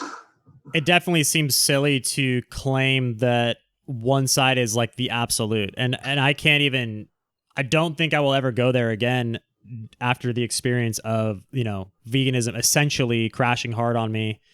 And, You're a little butthurt, Drew. I'm very butthurt about it. I am absolutely bitter and butthurt about it because I wanted it to work, and that's what kind of gets me riled up. It worked for a period of time, No, it did. It absolutely did. The first couple years were nice. All those pictures that you're posting, that's you being a vegan. That's right correct. Against the wall. Who took that? Ted Carr. Ted Carr. Yeah, that's you right. Looked good. I did. I even got better than that photo in terms of physical aesthetics. In the photo that I use in my channel, I weighed 138 pounds. I weighed nothing. Yeah. And I wasn't even particularly that lean. I definitely didn't have much muscle on me. I'm 10 pounds heavier than that right now, which is good. But it's not like some night and day difference. You had a lower body fat percentage, probably. It's not always as much about the muscle. It's about being able to see them. Yeah, but I was damn small. I was so emaciated looking for my frame. The back muscles were this little part back here, the scapula was the bone there was coming out of the back. It wasn't a good look. Angel wings, man. I don't know. I was very weak, man. Your angel wings are sprouting. Yeah, I don't know. I couldn't even do like 5 pull-ups, you know? I couldn't even do 5 pull-ups. So to me, okay, yeah, you look this way maybe, and in certain photos you can play with the photography and look a certain way, but it wasn't to my standard of like fitness, you know? I just didn't feel good, powerful in my body. And I'm finally getting back to that stage now where I can sit there on the bench press and do like, 10, 12 perfectly formed pause bench reps of like 135 at least, I wish I could. Whereas go to the before, gym. How are your elbows, by the way? How are your elbows? Because I want to talk about. Yeah, I was just commenting that, like, I used to go to Spencer's all the time, and I loved having the free time. Your life changes so much when you're a kid. You just can't. It's a whole nother world. My elbows they're good. I have to. So he's referring to this elbow just got pull it up. Yeah, there you go, right in the middle. Mangled. I got that big scar on that side and another big scar on this side. It was a snowboarding accident when I was 17. So I'm now 34. I've lived with this. God, I've lived with this doubled. Yeah, as long as I've been, as long as I didn't have it, right? Yep. And then I broke this on Kyle's electric skateboard. This break wasn't as bad, and this one basically 100% back to normal. But I can't do a lot of traditional exercises. I could go throw some, bench presses up, but if I do that 5 days in a row, or if I even do that really consistently and try to push myself, I get major elbow pain. That's like this deep bone ache. I don't know if you've ever felt that, like inside the bone is like aching. Doesn't sound really good. The reason I ask about it is because you had expressed while we were vegan, I remember, and this was one of the like my selling points to get you to try like a meat at that point was like, hey man, there's this world champion level arm wrestler that is experimenting with the carnivore diet on YouTube. I remember that, yeah. And this guy is saying that his joints feel better than ever. And this is a guy who's like, 200 plus pounds. He's steroided and jacked out of his mind. And his joints, he needs to keep his joints heavy healthy for a living. And so I said, hey man, if this can work for this guy, maybe it can work for you. And I don't know. Has it helped you? I don't know if it has or not. Like, do you feel that there's been some rapid healing since you've been going back to animal foods? It's funny because anytime I feel good, I want to go push myself more. Mm-hmm. And so I just kind of like never give myself a long enough period. If I don't exercise, my elbow starts to feel a lot better. And then I try to do, and it's funny, there's only so many exercises you can do without your arms. I do a lot of leg stuff. I do a lot of straight arm stuff, but I do limited amounts of pull-ups and like pressing and all that. But no, like if I push myself, I still have that pain. When this happened, the surgeon, he's like, unfortunately, it's like when the glue is already dried, it's like, it's done, and he told me that. He was like this brutal old man that was just like, he said, I broke my elbow as bad as you can break it. And he's like, you would have been better off to have a compound fracture go through the skin than to have what happened to you in your joint. Yeah. I didn't have to get the ulna replaced. It was a really just bad fracture of my radial head mainly, but there was a lot of other soft tissue damage. And yeah, I would say that there's been moments when I've been like, yeah, like it's working, I'm feeling better. And then there's been moments when, it hasn't been. I think we're exactly the same with the way that we push ourselves. It's like, oh, we're good. Like I'm going to go 110%. And then you're back to square one. I do that all the time, even to this day. Yeah. It is so hard to not want max progress when you have this type of mindset. And I'm only just now learning, like, hey, like the diet thing or the fullness factor, go 80%. Like 80% is going to get you where you want to go over time. Yeah. Because if you go 100% day after day, you're going to lose the dice roll that day and you will injure yourself. And now you're back to square one. You lose all your gains again. It sucks. So that's just a lesson for everybody needs to learn that. Some people are just inherently more, they spend a little bit better within their physical means. Like they know not to push themselves like that, and they're okay with slower progress. And if you're like addicted to progress, like some people are, then you end up screwing yourself. So yeah. Well, I've always told you this, that like what excites me about health is the idea of longevity, of like being healthy at 90. And I think having musculature is a component of that, but it's not everything. I mean, you get old, you become, frail, sarcopenia sets in, all that stuff. That's a component of it. But if you look at any of the research of people in universities, and you take it with a grain of salt, the people that are trying to maximize life in different organisms, rats and worms, we're vastly different, but there is some basic cellular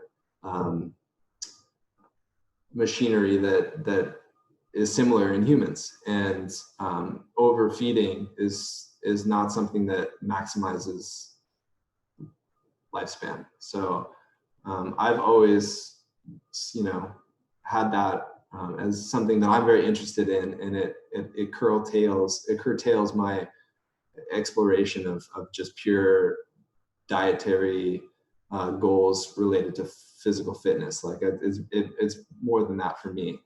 Totally. So I see my goals balanced like that as well. Because I have people that are like, Drew, just eat 5 meals a day, like add in a little bit of carbs with each meal, do this, do that. I'm like, yeah, but all the research I've done, and the reason why I have designed my system the way that it is to account for all of the variables. It's not just get as big and as strong and as jacked as possible, because I'm watching bodybuilders in their 40s and 50s die doing this type of approach. Like, they have those results. But again, it's kind of like on the other end of the spectrum, you have the durian rider approach, which is high carb, low fat, ride your ass off on your bicycle. But like, I don't want that either, Yeah. I want something in the middle. It's all a mating game, It's like, get to the core. Why are you trying to look amazing? Like you want to attract that perfect partner. The mating game. Yep. You're just a male peacock that's trying to flash his feathers, and so that changes a little bit too when you find someone that you really love and you want to spend your time with, and that hopefully loves you for who you are underneath kind of the shifting terrain of the body, which definitely is always changing. Yeah. So. Well, we at least what I think is the cash flow is a better peacocking mechanism than the body anyway. So if I was going to be doing that for the mating game, it would be to get the money. Like, that's definitely going to get you the best success if you want to go that route, in my opinion. In a way, I mean, I think they attract different forms of relationship. The money man's going to get a certain experience with a woman, and then the big hunky dude is going to get another experience. It's kind of true. I've had some experiences, Evan. Have you? Sure.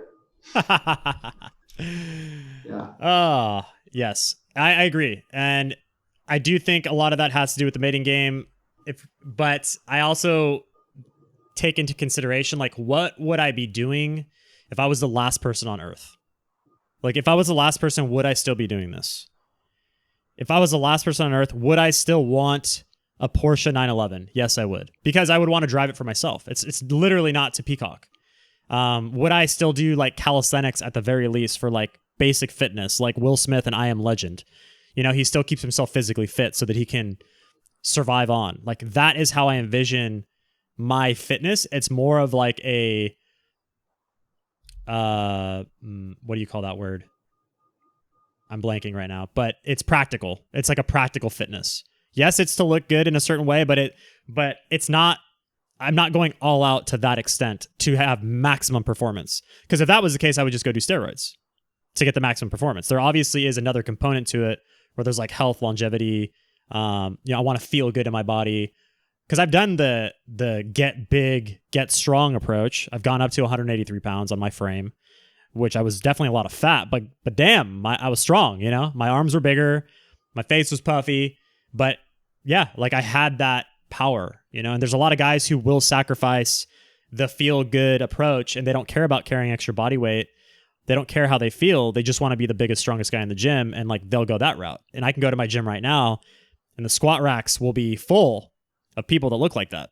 And then on the free weight area, the guys who are lifting 20 pounders, those are the guys that look good. They're not even the strongest guys. The guys who look the best aren't the strongest, and the guys who look the worst are the strongest. It's a very weird thing when you actually start going to the gym and paying attention to this stuff. And I kind of had to choose my battle. It's like, do I want to be this guy or this guy? And yeah, obviously I'm choosing the leaner, healthier approach, in my opinion anyway. It's cultural, you know. Cultural. India, you know, all the guys are like, how do I become enlightened? How do I, you know, ascend? And I think, you know, ascend to what? Muscles are low on their priority. The god Hanuman is like this like human monkey kind of hybrid that like is very strong, and there are people that are really into that. I'm just saying it's if you grew up in a monastery in Tibet, like mm-hmm. you wouldn't have the same ideals of physical, you know, importance. It would just be, for you, there would be a different dimension of importance. You would see life like, oh, this is a very short life. I'm going to be old soon. Why work so hard on something that's just basically dust in the wind? You know, like why not cultivate something that carries through this life, or you know, helps us to minimize any of the internal suffering that we're experiencing. If that's like, I agree with that to a large extent, and agree with that philosophy for sure. But isn't there a component of legitimate, just like physical, raw, just like Bridget wanting to eat the meat? You know, it's coming from a raw, cerebral part of her brain. Isn't there a cerebral part of our brain that we don't need to be told or shown what is like an attractive body? You know, like totally. I'm just saying that when you live in a culture, you take on ideals and you make sacrifices for those ideals, whether it's going and praying in an ashram for 8 hours a day or going to the gym for 8 hours a day. Yeah. But ultimately our physiology doesn't lie, and what digests well, or what, you know, gives us the clarity of mind that is geared for survival, that you can't fake that, essentially. Yeah, I agree. Yeah, there's a lot of different ideals and values that society implants in our brain. I think that is also a lot of what the vegans, you know, I hate to keep bringing it back to the vegans, but that is something that is deep rooted in their philosophy, and getting people to jump onto the bandwagon is like, hey, we're going to now teach you about social, cultural cues that you've been taught and brought up on your whole life. And we're going to say, hey, those are wrong now. And guess what? You actually don't want to hurt those animals. You don't want to eat that meat. The murder, the torture, all that stuff that they like to use. And they get people to buy into that. So I think that's a strong driver for them in that case. As for me, I mean, I was just rebellious. I just wanted to do whatever was counterculture. For me, it was like, okay, how can I fuck with the system as much as possible? How can I be someone that whether it was in school that I disrupted and I made things happen that I thought were funny in the classroom, or whether I was, you know, I mean, a good example is just, you know, saying, oh, I want to bike to work and I don't want to pay for gas, and I don't want to deal with this whole, you know, corporate system of fossil fuels. And I tried all that. So did you. Yeah. Biking. What is, you know, when you look at the culture of the people, or the mindset of the people that come to a place like Hawaii to be in the community that we were involved with, like, I consider you an outlier of that type of mindset. Like, you definitely have a lot of the spiritual, you know, like Eastern philosophy, like you're into the mysticism, you're into the yoga, at least at some points you were very strongly into those things. So you're open-minded, but at your core, at least the way I look at it, like you're still an LA dude, like that still understands business. You know, as far as what mainstream success looks like, you actually have that going on more so than a lot of people that are attracted to the way that people were living in Hawaii amongst us. And like, you know, you're basically a workaholic, which is a good thing in my opinion. I use that in a admirable way. You know, you're part owners with like buildings in town. You make, you know, you're like a building manager type of guy, like very serious financial, you know, debts going on where you're like trading with people and you're working with these people and there's real businesses operating under your umbrella. So those are all mainstream, you know, working situations. And you're able to make that happen alongside the mysticism and all that stuff. But what I saw mainly, and again, like this is what makes you an outlier because you are actually making money. And there's a lot of other people who just want to show up and be one with the wind, you know? And there's a lot more of that going on from what I saw. And that is also kind of intertwined with the vegan thing. Yeah. Certain places like go to Puna and it's a whole different experience. You've got, a handful of trustafarians, but just a lot of hippies. And yeah, a trustafarian is a trust fund hippie for all of you that don't know. They're basically a fake hippie. They're like, oh yeah, mushrooms, and they got the beard and they got the hair and they're wearing the crazy shirt, but they're balling. You know, they got the bank account to back them up, and then they're basically saying, hey, I just you know, attract this stuff naturally. I attract my community, but in reality, they don't have to worry about anything, you know? So, but there's a lot of dirty hippies you're saying. And I agree because I've seen them too. Yeah. I left for me, it's like I left Hawaii and I left the mainland and I took a major step down. Like I was doing suit and tie commercial real estate in LA. And so for me to come to a small town like Hilo, it was eventually I was going to be like, well, this building is just like super cheap and decrepit and could totally be producing income. So might as well find a way to buy it. You had a real skill set. Work, you know? Yeah, you had a skill set that was beneficial to making money, basically. But what's important for you to like to see is like I don't make any separation in my world that like one thing is like spiritual and then something else is like very material. Like it's everything is the same. It's all part of the same one spirit. Like this realm, if you let go of a lot of the filters that you see the world through, would be any of the experiences that a spiritual person would have. It would be this, just in a different way. It's not like you go somewhere else. It's not separate from. So for me, like that was a huge revelation in my spiritual development, is to realize that I'm not going anywhere. I'm starting to see other sides to the here and now instead of just always seeing it through the same realm. I guess hopefully we're on the same page here, but I guess what I'm saying is that you are able to tap into that side of things, like what you just said right now. Whereas like a normal LA business guy is never going to even touch on that subject whatsoever. So you're able to like take in the one side, which to you is the same, granted, but you're able to kind of go to this extent within yourself and also the business extent within yourself. It's a very wide range, you know, your dynamic range is very high. Whereas like what I saw, the people being attracted to the lifestyle and stuff like that, mainly were younger people that didn't have a lot of life experience, didn't have a lot of job working experience, and they thought they could just kind of show up and like the world would provide them things. And it worked for some people and it really didn't work out for a lot of people. So if there's anybody everywhere, that happens all over the place. You know, it comes down to a level of responsibility and integrity that you have as a person. Like, are you going to improve your life situation and take practical steps towards it? Or do you believe in some law of attraction nonsense that you can just say, repeat abundance, abundance, abundance, and it's just going to come to you? Yeah. I've always believed in abundance, but that comes through hard work, and it comes through smart decision making, and it comes through the right kind of perspective of seeing the world as not a place of lack, but a place that anything is possible. Yep.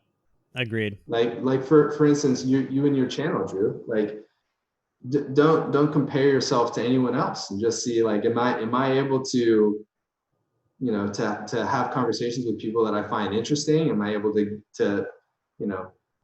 get that next interview? Great.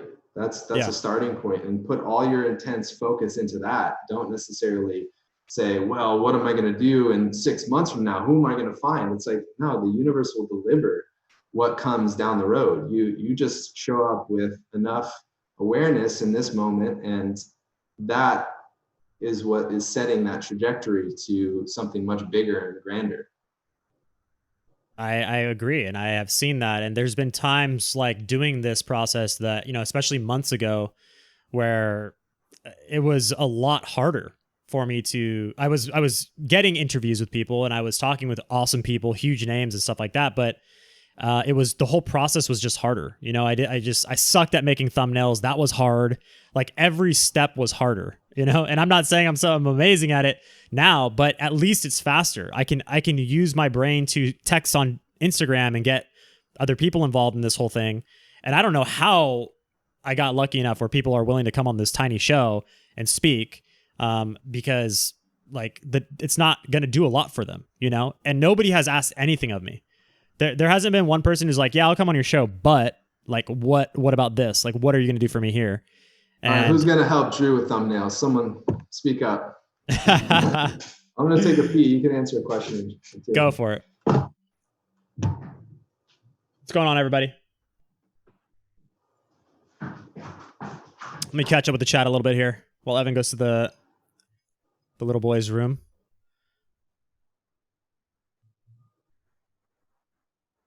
You guys enjoying our philosophical conversation so far? Basically, two friends just having as deep of a conversation as we have. We might not go this deep on the phone. We might talk more specifically about certain situations, certain specific people that we know. But this is the gist of kind of how our typical conversation goes. This is like an after dinner conversation that Evan and I would have, and it might go on for hours. Today it won't go on for hours, but that would happen in real life. What's up, Craig? How you doing? Two bros going deep. Anita. Hello. You're very religious. Who are you talking to? Okay. Redheaded princess. Love your guys' dynamic. Can see why you're close. He's so calming and you're so charged, yet it works. I know. Evan is like, he speaks with intention. He speaks with clarity and cadence. And I'm like, explosive. And it does work. And we're both from within an hour of each other, like where we grew up and stuff. Thanks, Joe. Really Organic says, wish I would have gotten here an hour ago. I look forward to hearing the first part of the replay. Yeah, awesome. If you guys have any questions, you might as well start shooting them out. And I will pose them to Evan. He's back. And I see that Atlas says, do you have any other streams today, Drew? No, I don't have any other streams today. But tomorrow, Atlas the next is bored day. with this one, apparently. No, there's been some good feedback. They actually are loving it. KT says, Drew, please ask Evan what differences he's had with focus and meditation. What's he eating now, and how does he do with plant fiber now? That's a lot of good questions, actually. Evan, would you like to embark on that? Yeah, sure. I can't really give a good, honest assessment on meditation, other than because I've done so much less of it since I had a kid. This all coincided. But I can still get into a place where I remember that I am only the witness. I'm not this body. I'm not this mind that is shifting and perpetually changing. And see that I'm always and forever connected to the everythingness that is, and the eternity that is, the everythingness that is. And that for me, just a few breaths in that experience is medicine. It's healing. So that hasn't gone away, but I do want to say this on top of that if my goals were to focus on kind of dissolving attachments to the mind and to the body. I can see how vegetarianism, perhaps veganism, is conducive to that in the sense that, you know, you start to wither away and dissolve into the oneness. And if my responsibilities were to sweep up the monastery, and that was the extent of what I had to do day to day, a diet that was very simple and meager would probably rise to that occasion, and living a long time or living with strength wouldn't be a priority. So there's probably correlation there as to why in different traditions of spirituality in different religions that people have gravitated towards that. It's a lot of work to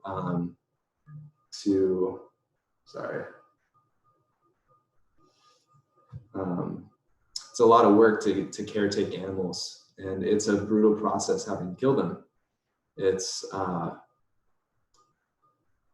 to see anything suffering, even doing it in a humane way, it's still challenging, and that's something that I internally battle with, and I've faced it more than probably some other people that have switched their diet from veganism to carnivore. I'm not carnivore. I definitely eat a wide array of foods, and I'm constantly striving towards finding some balance. And Megan's really helpful in that. She's so intuitive with the way that she eats, and I'm not always that way. Like I definitely do a lot of research and care what other people's opinions are related to scientific topics related to nutrition, and that clouds my inner compass sometimes. That's okay. I love Megan's approach. She doesn't care. She doesn't give a fuck. She doesn't give a fuck. She's gonna make her nettle tea. She's gonna make gonna do whatever she's got to do, and her concoctions is for her, and she doesn't care. Yeah. And that's cool. That's another way to do it. And in my opinion, she's trusting her own results, and that is what I talk about all the time. So yeah.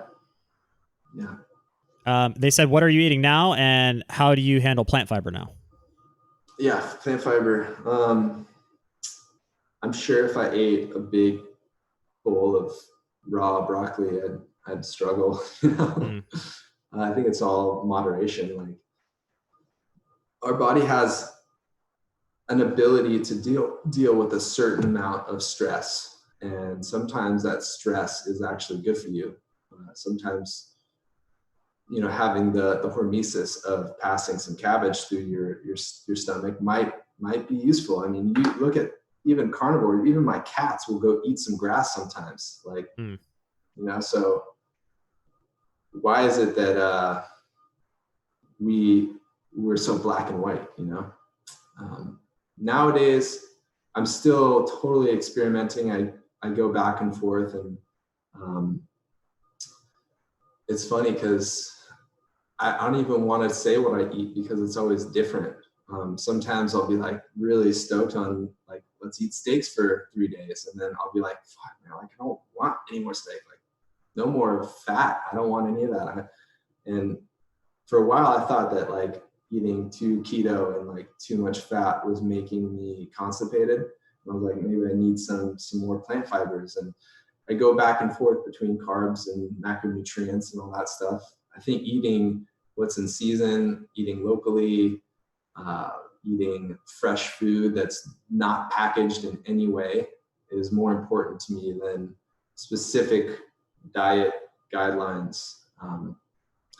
But again, I'm nowhere near as good at that as Megan, and I'm still a novice in that realm, and open to new ideas.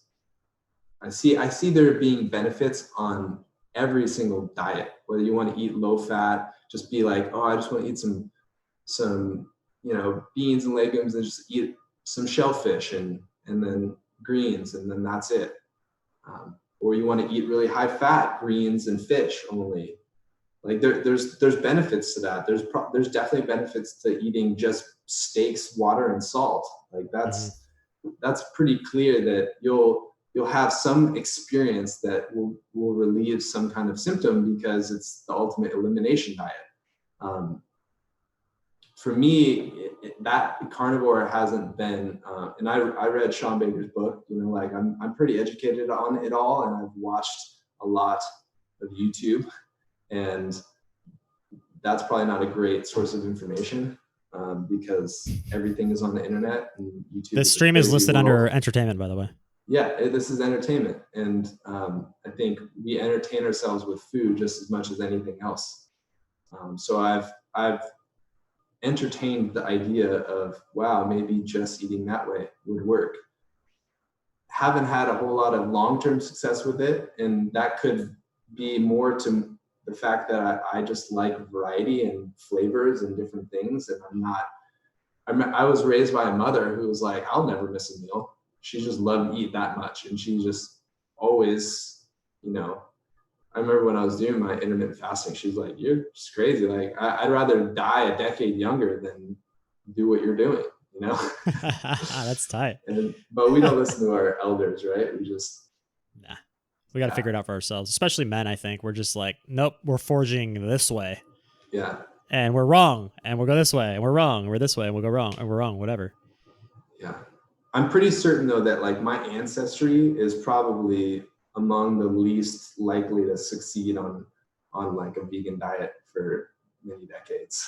Because you're like European descent and stuff like that. Yeah, I'm half Irish, half Hungarian. I like looked into both those cultures, and there's like heavy meat, heavy dairy, and I have no problem digesting milk. Like I've never been lactose intolerant. So that I think speaks, in a world where 2/3 of the population is lactose intolerant, that speaks something of your ancestry to just have no problem drinking milk. Yeah, I've got no problems either. I've been incorporating dairy. It's one of the things that helps me maintain and gain weight on a carnivore approach. If without it, I would continually lose weight if I only ate till satiation. So I'd have to enter a realm of like calorie stuffing at that point, and to me, that's not worth it. I'd rather be comfortable at a mealtime and incorporate some milk, which I enjoy drinking anyways, and then that helps me maintain my weight. But without it, I don't know what I would do. I would have to eat some carbohydrates to not wither away. I wouldn't say I'd be unhealthy, but I don't know. There's this, like you said, there's this association with how we want to look and then how we feel. And it's like, you can feel pretty good, but you're not going to look the way that you want. So it's this fine balance of getting yourself to the performance that you want and still feeling good. All cultures eat carbohydrates if they have access to them. Like that's just guaranteed. And you know, you move closer to the tropics and they eat more carbohydrates, even though they have just as much. Like I said before, it's easy to grow more than enough grass to feed whatever animals you're trying to slaughter and eat here in the tropics. Right. Like grass grows, and it's actually very helpful to not have to mow it and to not be swallowed in by the jungle and to, you know, have animals. But then again, those animals will eat anything you're trying to grow. So you have to fence off your little plot of garden. Yeah. It's one thing I've learned here in the tropics is there's no easy solution for anything. Like you implement one solution and it creates more problems. You're at war with nature, literally in the tropics. Like it is trying to take over. You know? It's funny. I think I tuned into one talk and Durnauer was like, you know, talking shit. He's saying like, Evans, you know, pussy. It's like, dude does not know me at all. Like, come try to work alongside me, building a house, clearing land, brush, cutting down trees, any of that stuff. Like I've done it all. I've done enough out here in the hot sun to be kind of over it, to be honest. Like it's brutal. And, but I'm not afraid of sweating. I'm not afraid of hard work. I've never been one to say that that's everything, but I've gone enough into that world of manual labor to know what it's all about and to have respect and appreciation for people that have to do it for a living. Would it be fair to say that for at least 3 years out of the period that you've been there, you've had to put in a minimum of 3 to 4 hours a day on your land every single day of the week? Is that fair? Yeah, you know, it's some days I put in 10 hours a day, and maybe the next day I just be like, I'm going to the beach or I'm, you know, whatever. But it's taken a lot of hands and hard work, and I've had some help, but I've also done everything that other people don't want to have to do, you know? Yeah. But owning land in the tropics, it's funny. I love Jackson, and I'm stoked to hear that he's bought a piece of land in Costa Rica. I mean, that's even closer to the equator than here. The sun's even stronger. He's at elevation too. For me being, fair skinned, like blue eyes, and I used to buy into this whole notion I'm going to eat enough fruit where the antioxidants and all that stuff is going to help me with the sun, and it's like, no, like these things really help, and I don't want to have to wear them, because I do know that if I'm exposing my eyes to the light, like my skin is producing things that are helping me, with the solar radiation, but the ultraviolet rays, but at the same time, it's like I'm burning my eyes out, so it's like you saw one thing, but then, and it's hard work. Yeah. There's no season to like, everything dies off because it snows. Yeah. it's always year round. Year round, you're mowing minimum of twice a month. Yeah. And in the summer, once a week is, if you want to keep it low, you have to do that. And then your mower breaks down a lot. You have to fix that. And it rains, and you can't mow that day. And you can't mow, and it keeps growing. And yeah. Yeah, people have this like fantasy ideal about like, I'm going to move to Hawaii and grow my own garden, and it's going to just produce unlimited fruits, and I won't even have to spend any money at the grocery store. It's like, go try it. Because we know many people who have tried it. You probably have done it the most successfully out of anybody that we know there. But was that a realistic endeavor? I mean, you've told me before. If you have experience in a garden and you would love nothing else to do than to do that, it's totally possible. And you can grow things really well. You will be weeding more than other places until you really get your soil dialed in. You got to get a little closer to it's like very echoey. Sorry. You'll just be spending so much time outside. And if you're okay with the sun and you're happy doing that. But most people get bored. Most people will get, they want to do other things. They want to start a business. They want to go in town, have fun, do this. It's not likely in today's day and age where people are at peace with just being on their land. I've had so many friends out here, and they've all been invited to come up and work on my property if they want to put some time out in the garden. I was one of them. Yeah. And I mean, I can count on one hand the amount of times that even the ones that did have actually come out. And but it's very possible that people get stoked on it for a period of time. I'm not saying that. I'm saying long term. I'm saying like over years. I've been out here like almost 6 years now, or almost 7 years now. And that's not even long term, Yeah. Like in the scheme of plants, like in the scheme of trees, the durian trees that I planted 5 years ago are not going to produce for another 10 years. Like the fruit trees take a long time. You can grow a garden, but what's the condition of your soil? It takes years to grow good soil. You need to be chop and dropping. You need to be like bringing in amendments, doing IMOs, helping the microorganisms out, and then at the same time, like really battling the weeds. Like you have a great garden bed, weeds grow in that better than they do in shitty soil. So you're weeding even more. And eventually, if you have really sterile soil that you've cultivated that doesn't have seeds in it, like weed seeds, then you start to weed less. But that's anyone that gardens anywhere, they'll tell you the same thing. It's not just Hawaii.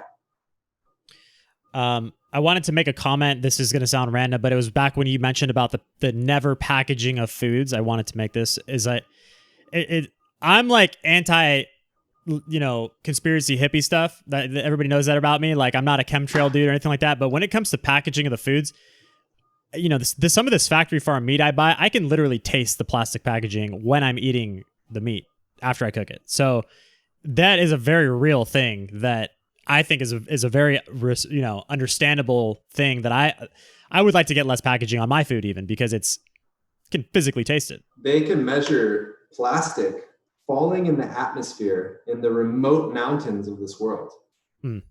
Like think about that, air in the remote like let alone the sea. Of course the sea is filled with plastic, microplastic, all that stuff. So to think that it just falls in the air, like small, trace amounts, but it's still there. Like that blows my mind. And I was reading I don't know, on Instagram and someone was commenting, what's his James Wilkes, is that the guy's name? Yeah, so his wife has an Instagram, debunker. and it was like a meme about his wife's shopping cart picture at Costco. What? And it was just like, something about this is what the Wilkes family, this is their shopping haul, and it was just it was her Instagram picture of what they buy at Costco, and that's what most people buy. And it was literally boxes of this cereal and that processed food and this bread and that, all these different things. And I think the meme was like, as long as it's vegan, it's healthy, Right. That's just not the case. Like I really tried to, I haven't eaten any processed vegan food for a long time. People in the vegan diet are like, you failed on the vegan diet because you weren't eating whole foods. Like, I don't even know the last time I fucking opened a wrapper. Not only whole foods, but you grew the damn foods most of the time. Like that is what I try and explain to people is like, you want to come at me with the whole foods argument. Like I was a whole foods plant-based eater and you were like the most extreme version of it with the accoutrement, the kefir, not the kefirs, the fermented vegetables and stuff. Like you're that guy. Starches too. I ate a lot of kalo that was turned into poi, the taro turned into poi. It's amazing. It actually is the food that made me break out of my mental rut with raw foodism, because it's like you cook this root from the ground and then you don't have to add any starter. It always turns into poi. It always reconstitutes with the right microbes to not turn bad. Like if you do a wild ferment of like cabbage or anything like that, you have to put salt in. You oftentimes use a starter. This, you don't have to use a starter. You don't have to add salt. You don't have to do anything. You can freeze dry it, ship it around the world, mix it together. What is this process you're talking about? It'll turn into poi. What is poi and what is the kalo? So you cook the taro and then you add water to it and mash it up. They traditionally would pound it with rocks on a board, but I would always just use Hawaiians.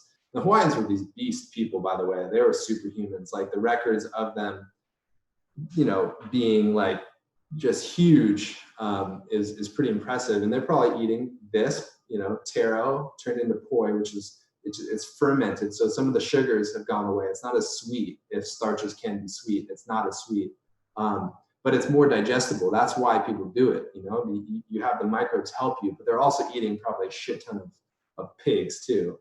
Not, it was a component of them being as big as they were. There's outside the Gila library, there's this big stone. It's this, do you remember seeing that? The big stone? Big stone, like an actual rock? So the story behind that is that King Kamehameha the first, or I think it was him, I could be getting this wrong, but he like flipped that stone over. And you look at that thing and you're like, how the hell can any one man do that? But I don't think they're making that up. Like the Hawaiians were beasts. You go to any of the paddling competitions in Hawaii, and usually there's like Polynesians, like Samoans and Tahitians come over, and they're just, all the Polynesians they're pretty massive people.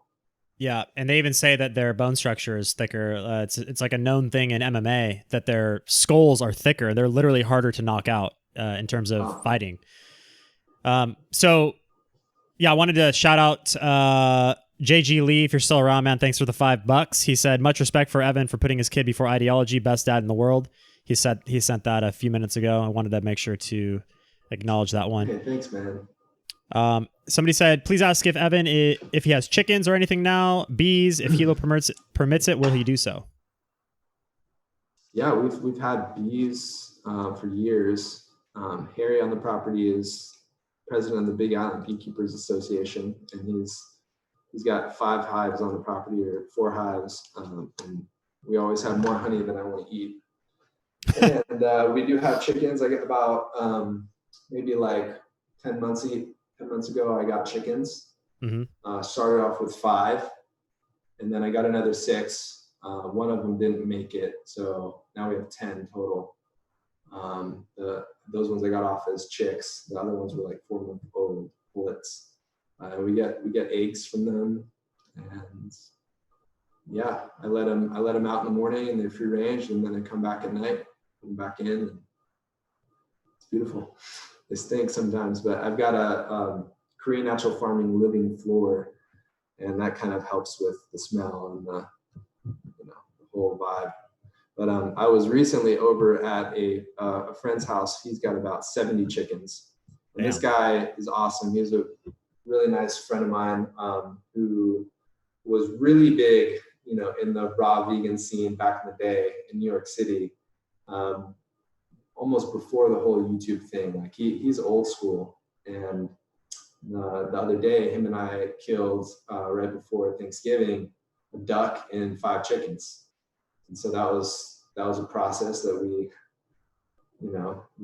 went down, and it was real, Yeah. And took out their heads off. We used the cone method, and we dipped them and plucked them and cleaned them out. And it's interesting because the birds were really mature, and it was like the most fatty chicken I've ever had. And their bones, usually you can break into a bone and get the marrow out. These bones were rock hard, and it was obvious that's why they kill younger birds, like because people want just that different flavor of it. It's like veal, like the broiler breeds of birds like get to weight in like 4 months or 6 months. Like that's how old they are when they take them out. And so these chickens were fattier because they were older? Yeah. They were also broiler breed, so they're meant to get big. But they lived probably 4 times as long as you usually let chickens live. Mm-hmm. And was the flavor good? Like because they were fattier, or how would you describe it? Yeah, the meat was a little tougher, and the flavor, it was just fattier. It was like, imagine just really fatty meat, like the skin around it was just like, it was like a thick layer of fat. The bones were like super dense, not as much cartilage around the bone that you could like just break off. I would always like break, as a kid, I would always, that Costco chicken, I would just devour it and break all the bones. And that was my childhood up until the age of, I think I was like 22 or 23 when I went into veganism. But I was always eating a lot of meat. Yeah, I would go to a Pollo Loco and eat my chicken wings there. Yeah, but you probably didn't crunch the bones. Like I always would break into the bones and suck the marrow out. Never probably done that. Because I watched my dad doing it when I was younger. I've never done that. I've never even heard of people doing that with chicken. Really? Never. Wow. So if you like a drumstick, you can bite off the cartilage, chew that up, and swallow that. That's good. That's like, that's your collagen powder for the day. And then you can, the end of the bone is pretty soft. So I get my collagen powder from Dave Asprey, by the way, not chicken. Okay, continue. And then you can break off the other side, and sometimes you can just suck the marrow out, or you break the bone open and get for the femur. Does it taste good? Yeah, bone marrow is delicious. And you like the chicken gizzards and stuff like that too. That was like your go-to meal when you first started eating meat again. You were down with it. Yeah, I mean, beef liver is good too. A lot of people don't like beef liver. I think it tastes amazing. Do you eat it raw? Do you eat anything raw at this point? Fish? I tend not to cook things too much, but I'm not of the belief that you should eat everything raw. Yeah, same. But if I were to cook a piece of ahi up, I would just lightly sear it on both sides. Same with salmon. I don't think omega rich fish is good to overcook. The omega 3s are very oxidizing and volatile fats. It's not like saturated fat, which is like not going to change. You could cook the crap out of it and it's just the same. It's oil. Not the same with DHA and EPA and ALA and all that. Someone might comment. Really don't want to heat. Someone in my comments was explaining about polyunsaturated fatty acids, and they're saying that the reason why these are more dangerous to humans than like other things, other fats, saturated fats and whatnot, is that these are oils that the plants keep within themselves in order to keep them liquefied during the colder months. It's like almost literally a denser engine oil, basically, for the winter months. Yeah, they would break down if they were running on saturated fat, because I mean, you literally you let saturated fat cool to room temperature on it, like a little bit of Solidifies. grease falls on the table and it turns into, it looks like candle wax in like a few minutes. Right. I imagine found the that so winter. interesting. Yeah. And that to me just made so much sense. Like, like these creatures, the plants made of water, basically, are trying to stay pliable and alive. Therefore, they're running on this like polyunsaturated fat that keeps them pliable through all the winter months. Like, how else would they do that? They need to mix in this really gnarly oil, and that might not necessarily be a good thing for us. And they were saying that the only animals that really do eat them is like bears and other animals that hibernate, because it slows their metabolism down to such an extent that they're able to, like, you know, slow the pipes down. And that's what their body's designed to do, but ours might not necessarily be designed to do that. So I found that very interesting. We don't hibernate, so. Yeah, well, most warm-blooded animals, they want their visceral fat, like, or the body fat, to be stable. You don't want like it just to squish around inside of you. You want it to just kind of stay in one place and not move too much. But then also, like, it melts in the core temperature because it's hotter in the center of your body. Got it.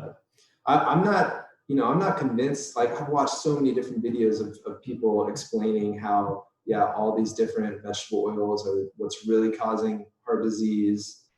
But there's just as much research saying the exact opposite, and big names and big organizations throwing their weight around.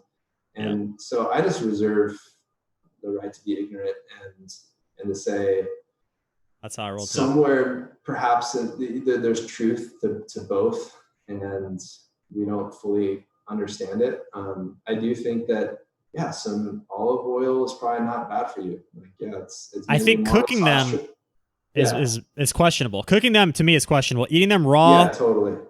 To me, I'm like, like, you're telling me these Italians that are all living to 100 years old that are eating it, like, sprinkling it on their salad. Like, come on, you can't tell me. You could be the most hardcore carnivore in the world. You can't tell me that's the thing that's killing people. Cooking though with volatile oils is stupid. It's like one of the dumbest things people could be doing, besides just eating, salt, sugar, and oil together all the time. Yes. Spiking their blood sugar. But, But, so that's another level of stupid. But just eating, like frying things in, flaxseed oil would be like, a quick route to the grave, I think. Yeah, I'm definitely with that. And when I no one does that though, because flaxseed oil is no one does that. It's not cheap enough, maybe. I mean, everybody cooks in olive oil. That's probably not the healthiest thing to fry up. Olive oil is more monounsaturated. Okay. But I think, what is it? Cottonseed oil, linseed oil, safflower oil, sunflower oil, just like amalgamation of vegetable oils is what fast food companies fry with. Like, it's not one. It's usually like they buy it in bulk. It's like it's just mixed. I get mainly omega-6 though is what it is. Mainly omega-6, which is still volatile. It's not as volatile as omega-3 though. Yeah, it doesn't oxidize as easily. I think that you can just see the, like, after you consume that food, you can actually feel it pretty quickly. I mean, for me, my skin starts to get a little itchy. Like, my nose gets itchy when I eat fried in the vegetable oil things. And I can feel when I consume like fat and sugar together in a large quantity, let's say like a straight up birthday cake or something. I definitely feel some like blood pressure situations going on in my arms and my hands. Like, it's a pressurized, pinny, like pokey effect going on. Like, you don't feel good. Totally. I mean, I haven't eaten fried food forever, but I would also say though, like, so I had we sometimes do bone broth, and last night I ate a bunch of the bones that we got bone broth out of, and they're just covered in fat, and I ate a bunch of them, and I felt like I had chest pain. It was like angina, you know? And so that happens too, and that's scary. I don't know if it was just too much fat at one time or what, you know, but like if there's anything I want anyone to take away from my experience, is just that moderation is the key to life. And that's what I've been told my whole life by people that I respect. And it's taken me a long time to really understand that. And there's truth to both sides of the perspective of the fence. So that's not sexy though. That's not what people want to hear about. They want to tune into a channel about carnivore. They want to, you know, it's fascinating to see Elise, you know, switch back and forth like a ping pong ball, or like, you know, to hear someone like Sean Baker, he's very coherent. He makes good arguments. You know, he's not super concerned with modern day science though. Like, I mean, he researched, he has his perspective, he sees it. But like, if you read his book, it's not like reading, like I've read that book, and I've also read How Not to Die, you know, like, and there's definitely more science studies that are quoted in How Not to Die than Sean Baker has. His is more like an opinionated perspective. Focusing on the anecdotes and the results. Yeah, anecdotal, and if anything, it disproves certain science. But it's not, you know, you can't do major studies on humans, right? For long term, but you can look at, hey, this person ate this meal of high fat that's saturated. How did their you know, epithelial cells respond to that? That you can measure, and there's truth to them finding that impacts it negatively, and that polyunsaturated fats impact it less negatively. Does that in an actual human body translate into better or worse health? I'm not the right person to make that call, but I am also not the person that's going to go wave the flag, the banner of carnivore, or even the flag of veganism anymore. Like, I'm done with that. So that's been my reluctance to jump on podcasts like, you know, yours, or even be a vocal advocate, along with the idea that when I have a kid, I am prioritizing my time differently, and being a face on YouTube is not as exciting as it once was. I mean, that is the priority of my channel, is to bring on all perspectives, and right now you're representing the guy in the middle, you know, of the dietary sides, because you're saying, you know, that this is what I do. I'm seeking moderation, and that is great. Like, I want that perspective too. I want the vegan perspective. I want the fruitarian perspective. I want the hardcore carnivore perspective, because I think each of these people is bringing together, each of these people has information and specific expertise, let's say, or experience that they could share with the audience, where they will be able to gain and take a piece of that with them and apply it to their own situation. And I think that, like, let's say carnivore is the perfect diet for Sean Baker, and that does work for the rest of his life, and he is optimal on that diet. Great. But maybe there's people out there who have tried it and done the salt, meat, water, and they're not getting the same exact result as he is. Well, I'm not going to say that person did it wrong, you know, because I don't like when people told me I did veganism wrong, when I know that I basically did it exactly the Dr. Greger way, and it didn't work long term, you know. And it might have worked. You were starting to look more and more like Dr. Greger. Yeah, it was being proven correct. If you want the Dr. Greger bod, you follow the whole food plant-based diet, and that's what'll happen. Now, of course, there's this massive convolution with all of the YouTube personalities, which you mentioned a couple names there, but it's like, that's not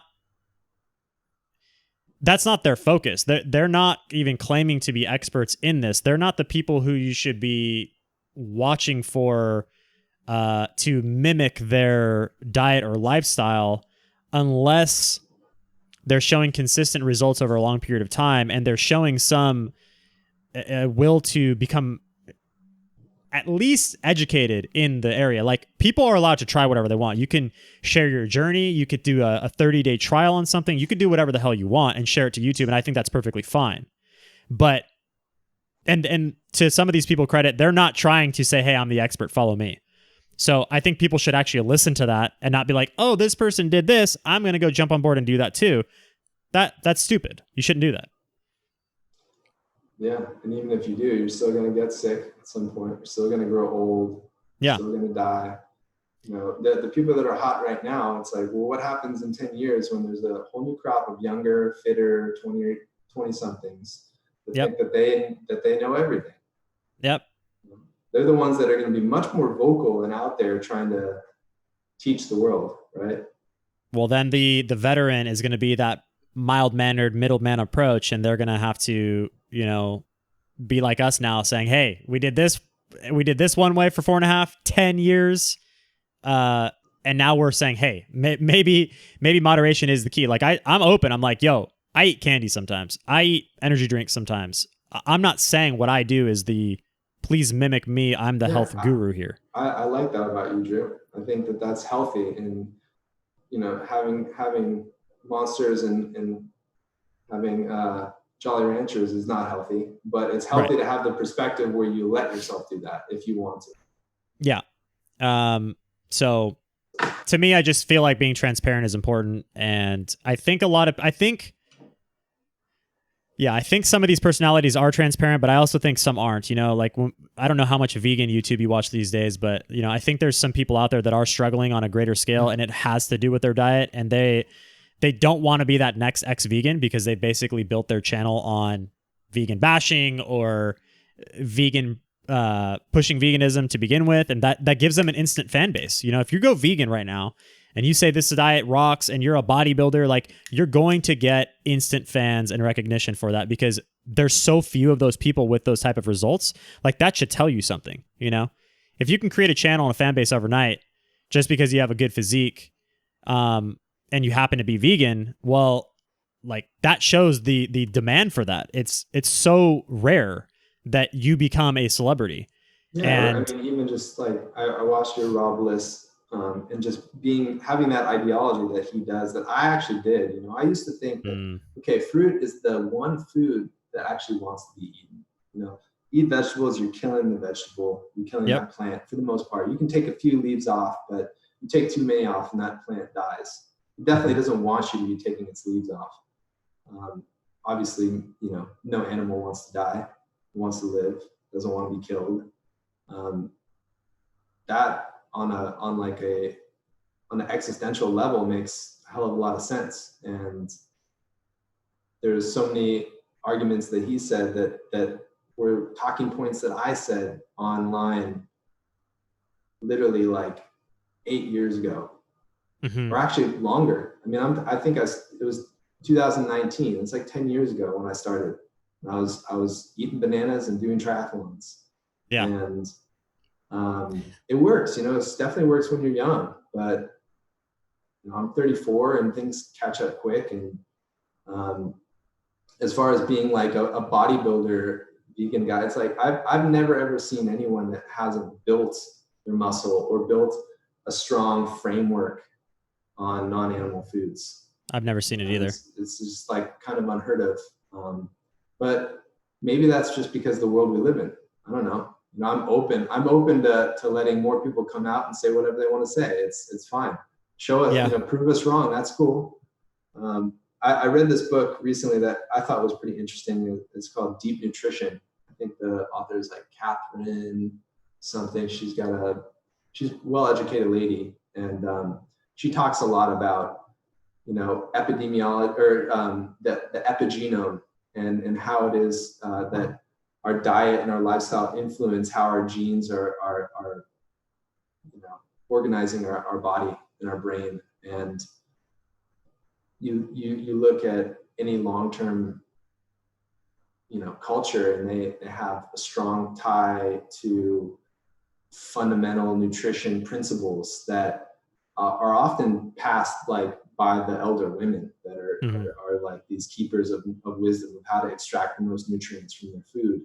And we don't have that anymore in our pop culture, where it's like we're educated nowadays by YouTube or by, you know, perhaps worse, the commercials we see, or like by even just the advertising on the freaking box in a store. We're not educated by elder, you know, grandmothers that have watched all the different people in their tribe, the ones that have strived and the ones that haven't, and they learned from their grandmother, and that grandmother learned from their you know, it's like going back centuries, and it's created good dynamic facial symmetry and strong, broad dental arches and all the things that we think of, you know, height, you know, all the things that we think of as being hallmarks of human health, musculature.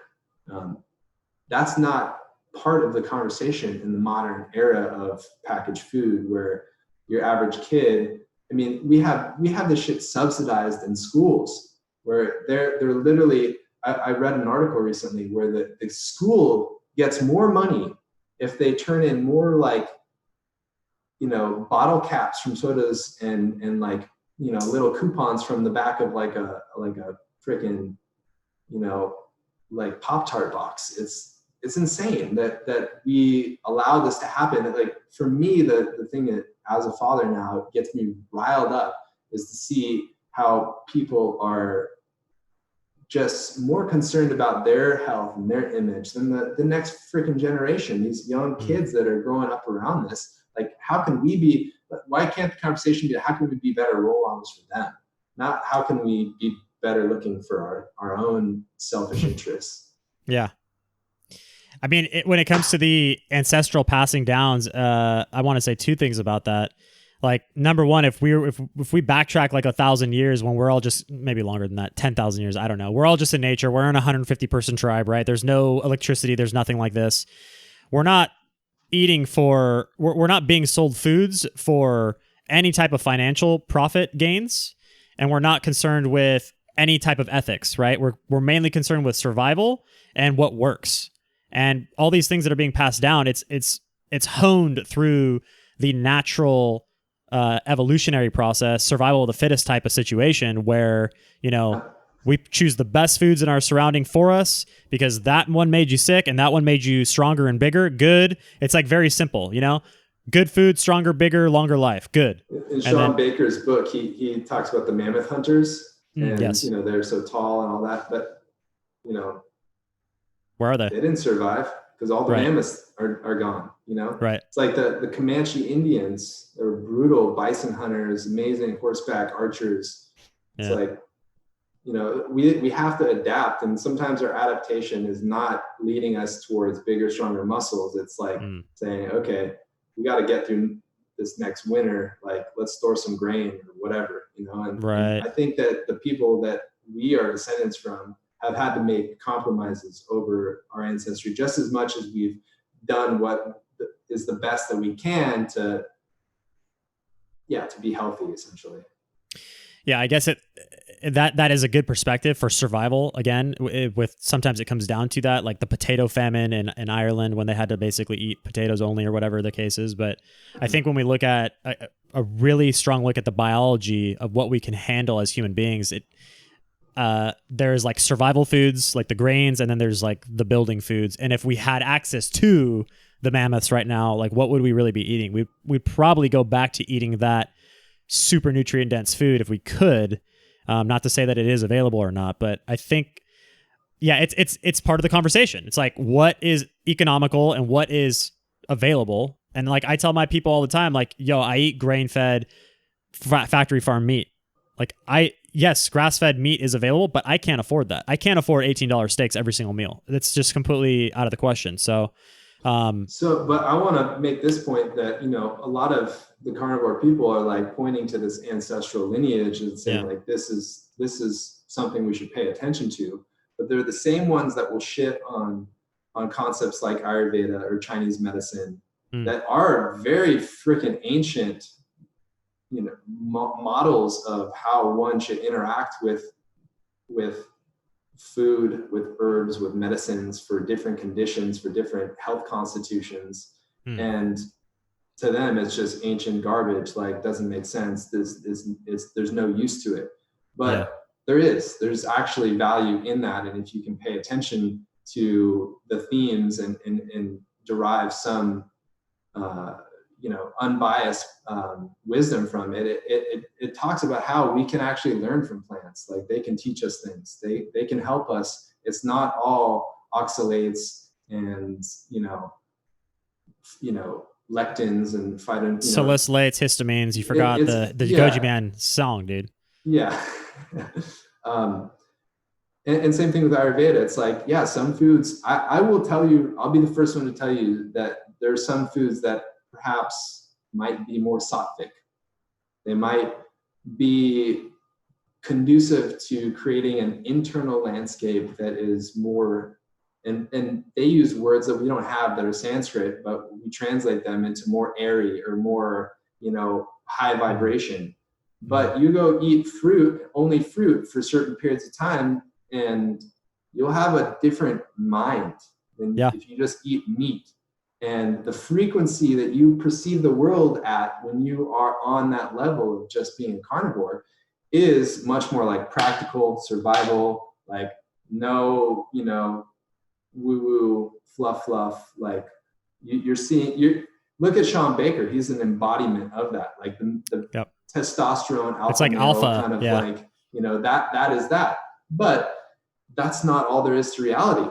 It's just not. There's an intuitive feminine kind of dimension that a man can also experience. And I think that a lot of these Eastern practices of meditation in yoga help us to get out of like one hemisphere in the brain and become a little more balanced in another.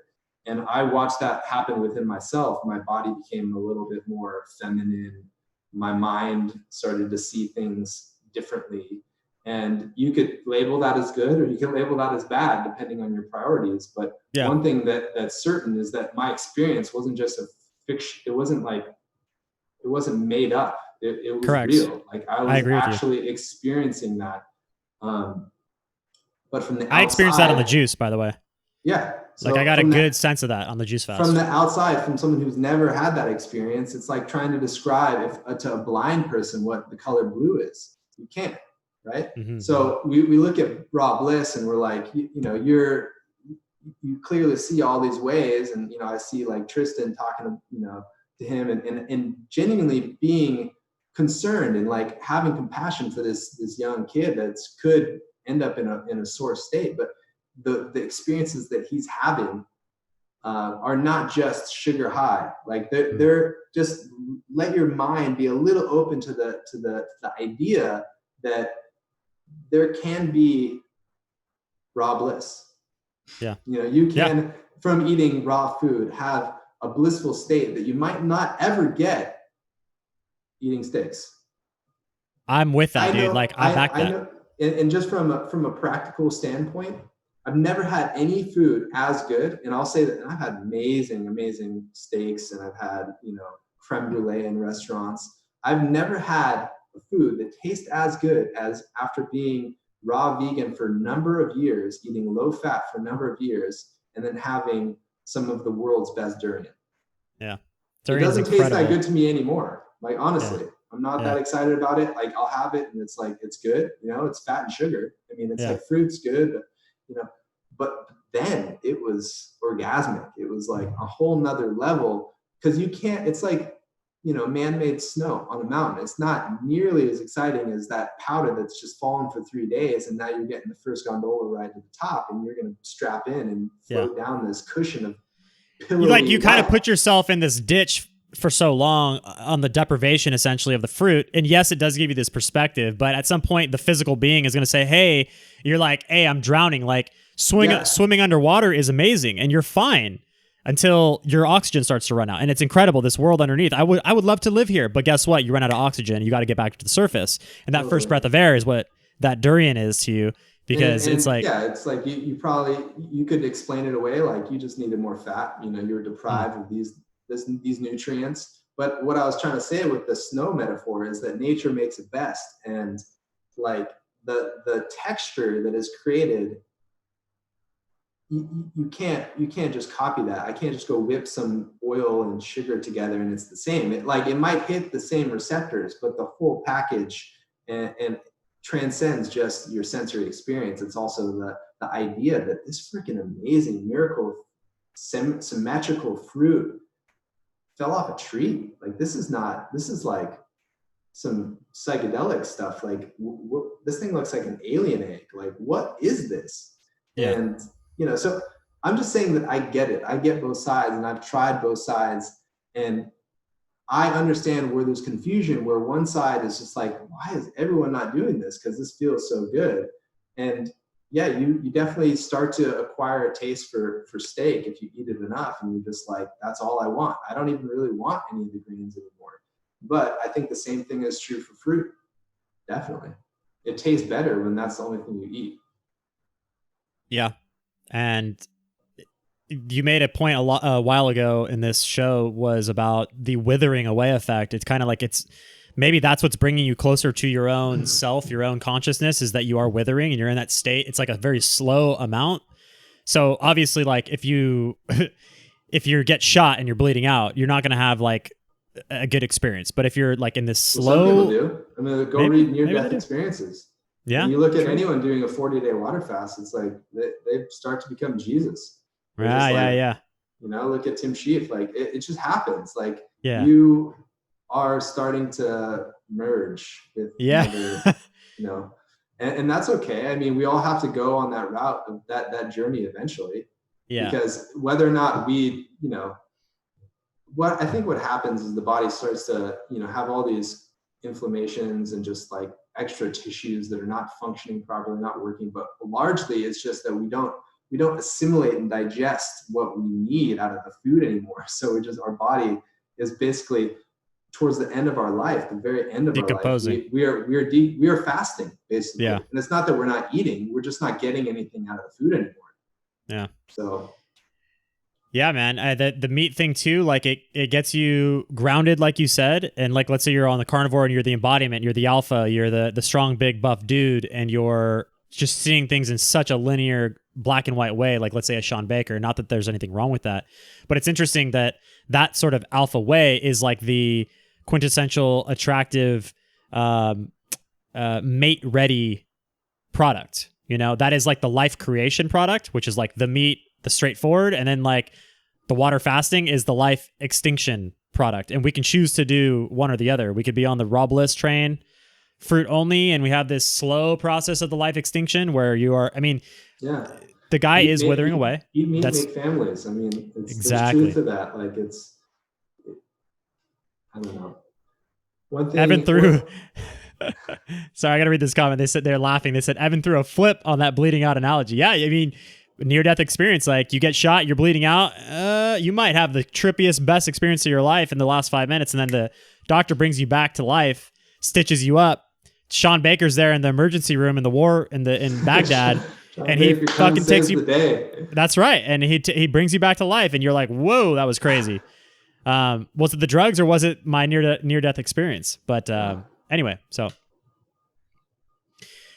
let's see. So we've gone about 2 hours and 40. Well, you've been on for a little over 2 hours. I think maybe we'll take a good question from the audience and call it, Ev. What do you think? Sure, whatever. We had some good closing conversation. There's something to leave people on for next time.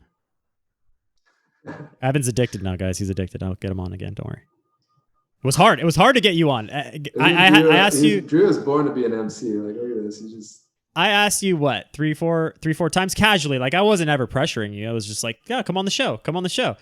Yeah. It's like it's like sales almost to get people on the show. Because if you take no one time and you never ask again, it's never going to happen. Yeah. But maybe they're in a different mind state. They're into it. They're feeling up. They want to get on. I don't know what brought Evan on today, but I'm glad that you did come on. It's great. And we had so many requests for you too, like over time. So yeah, if anybody has any questions, like hit us with a good one. We'll wrap it up here shortly with our guest Evan today. And yeah, let me see if there's anything that's up. Man, you're making me like consider being, I'm just going straight middle ground. I'm eating 50% meat, 50% plants now, Evan. I'm not saying that I even do that. Yeah. Oh God, you just talked me into it. It's so funny, like when we when I first met you, like one of the reasons I wanted to come to Hawaii was like specifically to talk to you, because I was like, all right, this guy's from LA. He gets my background. He gets where I want to go. He's already going there. He's a few steps ahead of me in that process. And like you were so... We grew up playing the same video game. We have a lot in common. Yeah, we do. But like you were so... You were floating at that time. Like you were... apathetic. Like you didn't, I think you literally even told me one night, you were like, I said, okay, well, what's the point of any of this shit then? Like, what are we doing here? Like, what's the point? Like, you could work hard. You could die still, like whatever. You're like, yeah, like whatever. Like this is, this existence is kind of meaningless. Like if like, I'm not even scared to be taken off this planet at this point. And I was like, God damn, that's depressing. And then like recently, you're more like, no, like I need to be here. Like I need to be here for my child. I need to be this. I need to like ground myself once again. And that is badass. Like you could definitely go full circle in life. You know what I mean? Yeah. Well, just to comment on that, like I don't think that I was wrong back then, and I don't think I'm right now. You know, like there's truth to like the more nihilistic perspective. And I think when we fully look at that shadow side and we go into it, we are more whole as a person if we've come through that experience, because I realize now that like it's up to me to generate and cultivate meaning, not just for me, but for those that I am responsible for and caretake and people around me. I'm here to be an advocate of order. I'm here to create a better world and be of service to humanity, and that can't be done with that apathetic mindset that is very based in experience, but it's also it's toxic in a way because it's not an answer. There might be truth in that, you know, like, but we don't need to look at the fact that the sun is going to eventually swallow up the earth to say that, you know, it's not meaningful to wake up and put on your shoes in the morning. Like, come down to a smaller time scale and live the moment and see how you can make this moment significant. Yeah, I agree with that. And shit, I lost what I was going to say because I was paying attention to what you're saying. I'll try hard, but there's a couple people who had some good questions. We will close it up with these questions, guys. Joe and Anita, I think you guys had some good stuff to say here. You said, are they planning to have more children? And also, will they stay in Hawaii? That's one. And then this other one is maybe a little bit longer, but it's any issues, how you got over the issues of animal cruelty to make the switch, basically. Because that is something that I find is the biggest struggle for people who want to leave veganism. I get that question a lot, where they actually want to change and their body is screaming out for help. And Tofu Tommy, if he's still in the audience, he was a huge animal rights advocate in the UK, like one of the biggest in the area. And his doctors were telling him, like, you have to eat animal foods. He was crumbling and he wanted to do it, but it took him months to finally incorporate them. And he made the decision to be okay with it, but he just couldn't do it. And so those are two really good questions, and I think we'll leave it at that. Evan, feel free to answer whatever you want there, and we'll call it. Well, the one regarding animal welfare, and I think it's extremely important that if you are going to eat animals, to not be like Drew and support factory farming. I think that we can do better as humanity, and that, you know, wow, like North America was a big donut where the bison just like literally in the winter, in the summer, they went north and they did a big arch back down. And it's like, why don't we just eminent domain that big donut and just have the cows doing the same, you know, circle around the Midwest. And, you know, it's our mindset. It's our idea that we think personal property is above all. You know, the Native Americans didn't see that. That was a very foreign concept to them. And that doesn't mean that, us Anglo Americans, Europeans that came to the West are wrong. Perhaps capitalism is one of the best ways for us to function together with a bit of civility. But a lot of the times that civility doesn't extend to the animals, and it's repulsive. Like we repel against it when we finally expose ourselves to see like how it is that we treat animals. And one of the things that made me go vegan was watching Earthlings, like when it came out, like a long time ago. And I was pretty shocked because I had never paid much attention to it.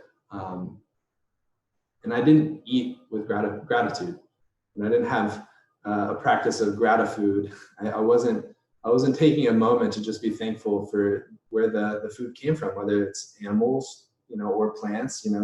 What were the hands required to bring this to my plate? What lives had to be sacrificed to allow me to continue on living? And why am I choosing to live if I'm living in suffering? Like, why don't I come to terms a little bit with being grateful for life itself?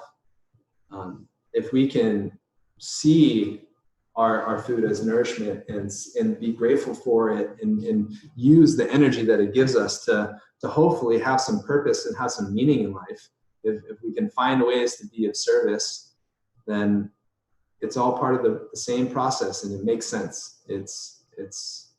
We're part of a cycle that's bigger than us, and allowing us to be part of it is hopefully transcendent, so that we know that we're connected to the movement of this spaceship Earth that is flying through the Milky Way on an uncharted course for nowhere. Suffering sucks though, and it's really nice to think that we can do something about it, and we could potentially allow the animal's life to be a little bit, to be better, to have less uncomfort, and that the end of its life can be swift and painless. I don't think we're at the stage yet where we can really say that science has the answer to supplement us away from the clearly long relationship humans have had with meat being a food source. I thought that it could, and I thought that I was moving in that direction, and it was a just cause, and that, hey, if I need to take this, if I need to take that, it's all for the good cause, right? And I don't think that lab grown meat is necessarily the answer. That's just the tip of the iceberg of ways in which we can find to feed ourselves with technology. But like I said, we're too smart for our own good, and nature does it better. Our bodies are very complicated, and the X factor is not meaningless. It's just like, we don't understand what sleep is, consciousness is. It's a mystery. We don't understand, half of what really is going on with food, but we ignorantly think that certain macronutrient ratio is going to solve all our problems. It's not necessarily the case, and just leaving veganism and going to eat animals doesn't necessarily fix that either. So I wouldn't say that I have any answer as to how to make yourself okay with that, but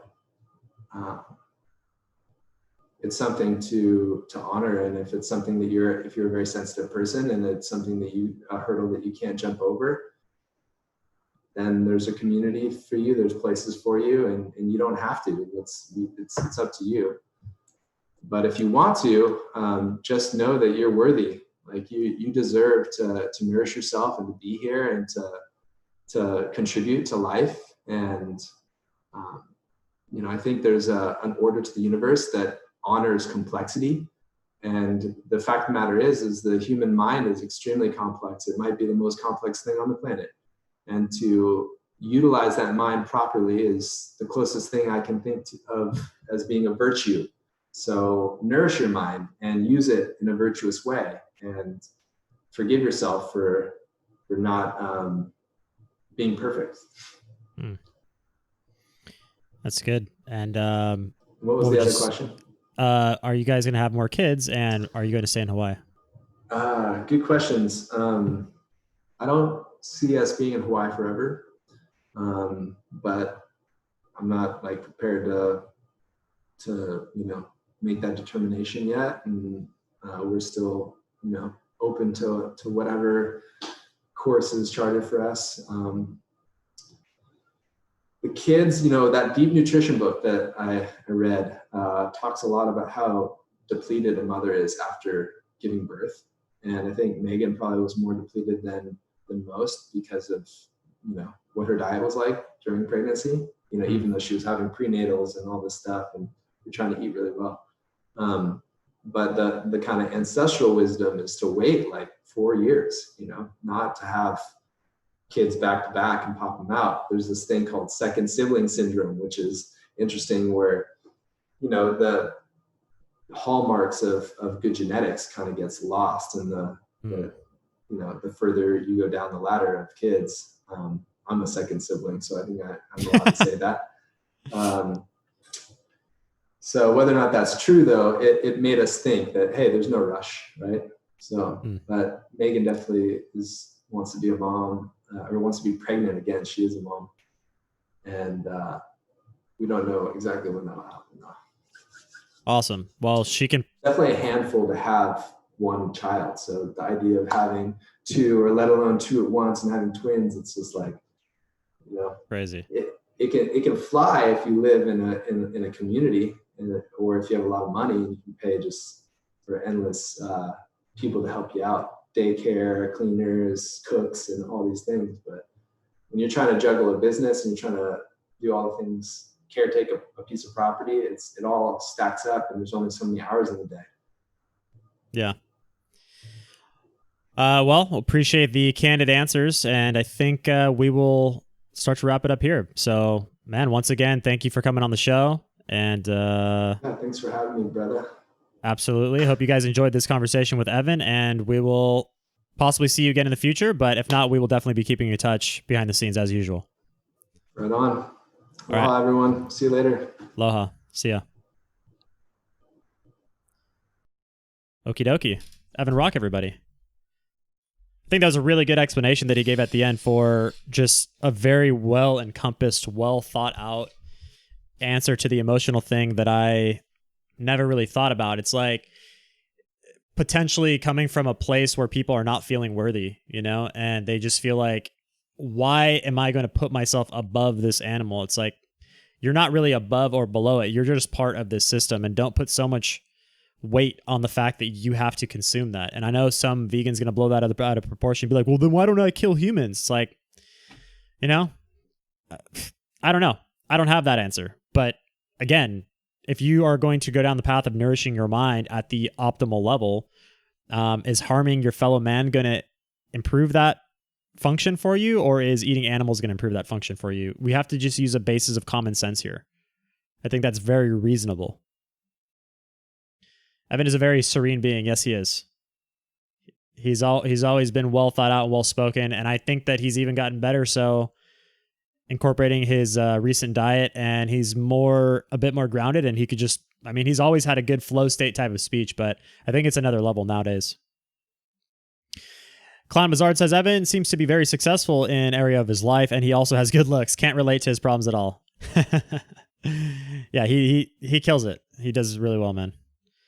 Really Organic loves the stream. So What says, hey, fool, just wanted to let you know I set a reminder for yesterday's and today's live and didn't get it. Damn. That sucks. I don't know what's going on there. But hopefully you did enjoy this one today. We had Evan on for the full 2 hours. We had some technical difficulties in the beginning, but we got him on, and I told you we were not going to disappoint you. So we got that. Vegans always use extreme examples. I just ignore it. Yeah, exactly. Like, I already know what their extreme example would be based on what I said. They're very predictable. Sarah Marsan, hey, good to see you. Best interview so far. Appreciate that. Evan is a legend in the vegan community. I'm surprised that we didn't have more vegans in here trying to cause a problem. The chat was probably the most calm chat that I've ever seen. Everybody just must have been locked in there. Joe Pearson says, Drew, just a correction. The famine was when the Irish had no potatoes, not all potatoes. Blight killed the crops. That's why they died. It was all they could grow after their land was stolen. Okay, so was there a period of time where all they were consuming was potatoes? Because I thought that was part of the situation. Planetary Farm says, Drew, yep, Evan is a good one. Thanks for getting him on. Absolutely. Look here. I love this conversation. However, I need to go have dinner and shower. Bye. Yeah. Hey, take it easy. Glad you enjoyed it. What, YouTube is glitchy? Yeah, I don't know where those notifications show up. It's either on your phone or, like, I'm not sure what the situation is. There was one perv here, but very calm otherwise. I didn't catch it. I wasn't paying too much attention. Evan made us all calm with his majestic aura. Love it. So what says, I got home a bit late, so I just remembered, but had I gotten the reminder, I might have entered earlier. That's YouTube's issue. Fuck potatoes, they made my dick weak. Yes, I think Evan does rub off. Vibe up. Vibe with Evan. I should have put that as the title. Vibing with just vibing. Literally just vibing. Damn it. I missed out on that opportunity. He didn't like my original video title.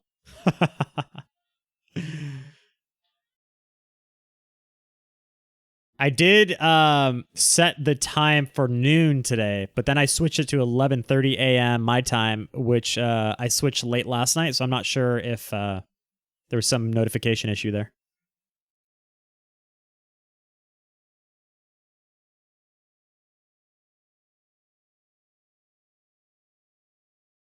Hey, thanks, Jenny. She says the show keeps getting better. Well, the next, it's a very interesting flow to this week and how it came. We got Kate, we got the feminine energy, Kate, sciencey. She's got answers for me. Then we have like the chill bro Evan, and then now it's about to be bros weekend. We got Bobby's perspective tomorrow. That one's gonna be a heavy hitter.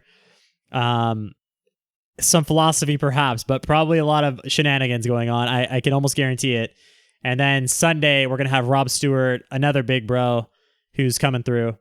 And I'm sure it's gonna be a lot more fitness, education, nutrition topics, talking about all the things. There was a girl in the chat that had a major attraction to your friend Evan. Well, I missed all that. Did you block her? What happened? When is Robert Kassar coming on? That's somebody who I might look into having on next week if I can get him. Nenxe said, killed it with another pragmatic and nuanced stream tonight. Yes, I love that word, man. Thank you. Appreciate that. You can't, yeah, this isn't about asking people the same questions that everybody always asks them and getting into the same conversations. I want to know the spectrum that people are on. Not the autistic spectrum, but like I want to see what their point of view is. I want to see where they're coming from. I don't necessarily want to I already know a lot of what Kate preaches. I'm not bringing these people on to like interview them like as if I'm some talk show on mainstream news where I'm like, oh, what is it that you do? Okay, so you promote keto. Okay, cool, interesting. That's not what we're doing here. Drew, are you having any luck reaching out to vegans and getting them on the show? I haven't reached out to too many vegans. I've been trying to get Robbie Barbero on the show. He hasn't gotten back to me. There's a few other vegans that I have on my list. But it's different reaching out to the vegans. A lot of the vegans who've come on my show have actually reached out to me first. Reaching out to them is a little bit tricky. Taylor says, ate 3 cups of lentils for lunch, no digestion issues, hydrochloric acid, caps are where it's at. Whatever works for you. If you like that, me personally, I'm not into the supplements, especially stomach pills. I mean, what? I wouldn't want to take those. Rob Stewart used to promote the AIP. What the hell is the AIP? Annabelle wants to hear an update from the Aussie ex-vegan, John Keating. Haven't seen him around in a long time. He did come on the show that once, but that was a special appearance. I wonder what he's up to. Raw Matt. I will have to look into him. Raw Matt. What did Sunfruit Dan not want to talk about that you were saying on your last stream? Well, you know, there's the court case that he was involved in regarding, you know, his scooter accident that he had with his ex-girlfriend. A very tragic situation, and there's people out there who want to make jokes about that. And this is bullshit, man. That's unacceptable. I will not tolerate that in the chat. We've had a time during a rider out for that one. I'm not down with that. How's the vegan experiment? Or how's the vegan from our experiment doing? He actually contacted me not that long ago. I want to say like a month and a half ago, and he just wanted to check in and see what's up. He said he's full vegan. His wife is full vegan. And the experiment was a good thing for him, he said. And yeah, I think he's doing fine. Honest says the autoimmune protocol, the AIP. Okay, thank you. I have no idea what that is. Yeah, Rob Stewart is all about carnivore for the autoimmune situation. So I'll get more into that with him as well. Some people may need hydrochloric if they don't have enough stomach acid. I've never needed. Yeah, but stomach acid isn't really digesting lentils to begin with, is it? So that doesn't really make a lot of sense to me. Now, digestive enzyme, I could see making a difference. You don't need more acid to digest plant cellulose, which is not going to be broken down by the acid to begin with. Matt Marnock, good luck. I don't think so. I don't think he would come on.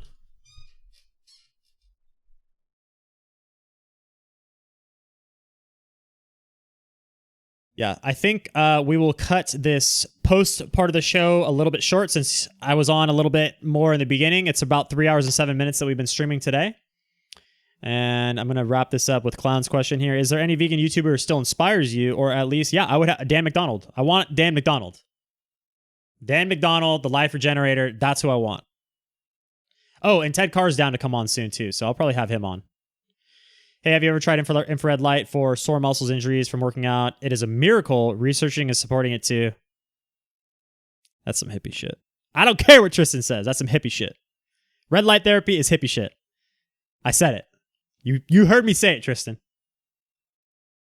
I mean, if people are having success with it, they like it. Whatever. I guess. It's a fucking red bulb. That doesn't make any sense to me. I'm not seeing it. I don't get it. Get Vegetable Police on here. I'm trying to get him on here. I reach out to him at least once a week. I watch his videos. I'm like, let's talk about it. Like, man, you're on fire right now. Like, you're talking about you're basically vegan plus fish. Like, so interesting, bro. Why are you blue balling me? Get on my goddamn show.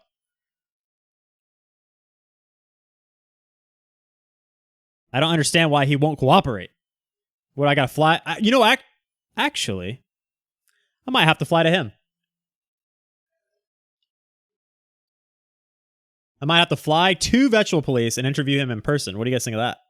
I have an opportunity to go to Toronto very soon. Do you mess with the sauna at all? Heat shock proteins aren't hippie shit. The sauna seems dope. I think I might start getting into the sauna. I have one at my gym. Hey, Drew, how's it going? What's up, Tom? We're about to wrap up here. In Eastern medicine, eczema is caused by digestive issue. Yeah, and I know people who have had success getting rid of some of their skin conditions by cleaning their digestion up, basically. It's not the red light he has in the lamp. It's stuff like Juve and other red lamps. It really works. Yeah. I don't know about that. I mean, maybe it does work on like a cellular mechanistic level, but is it going to actually do anything for you? I don't know.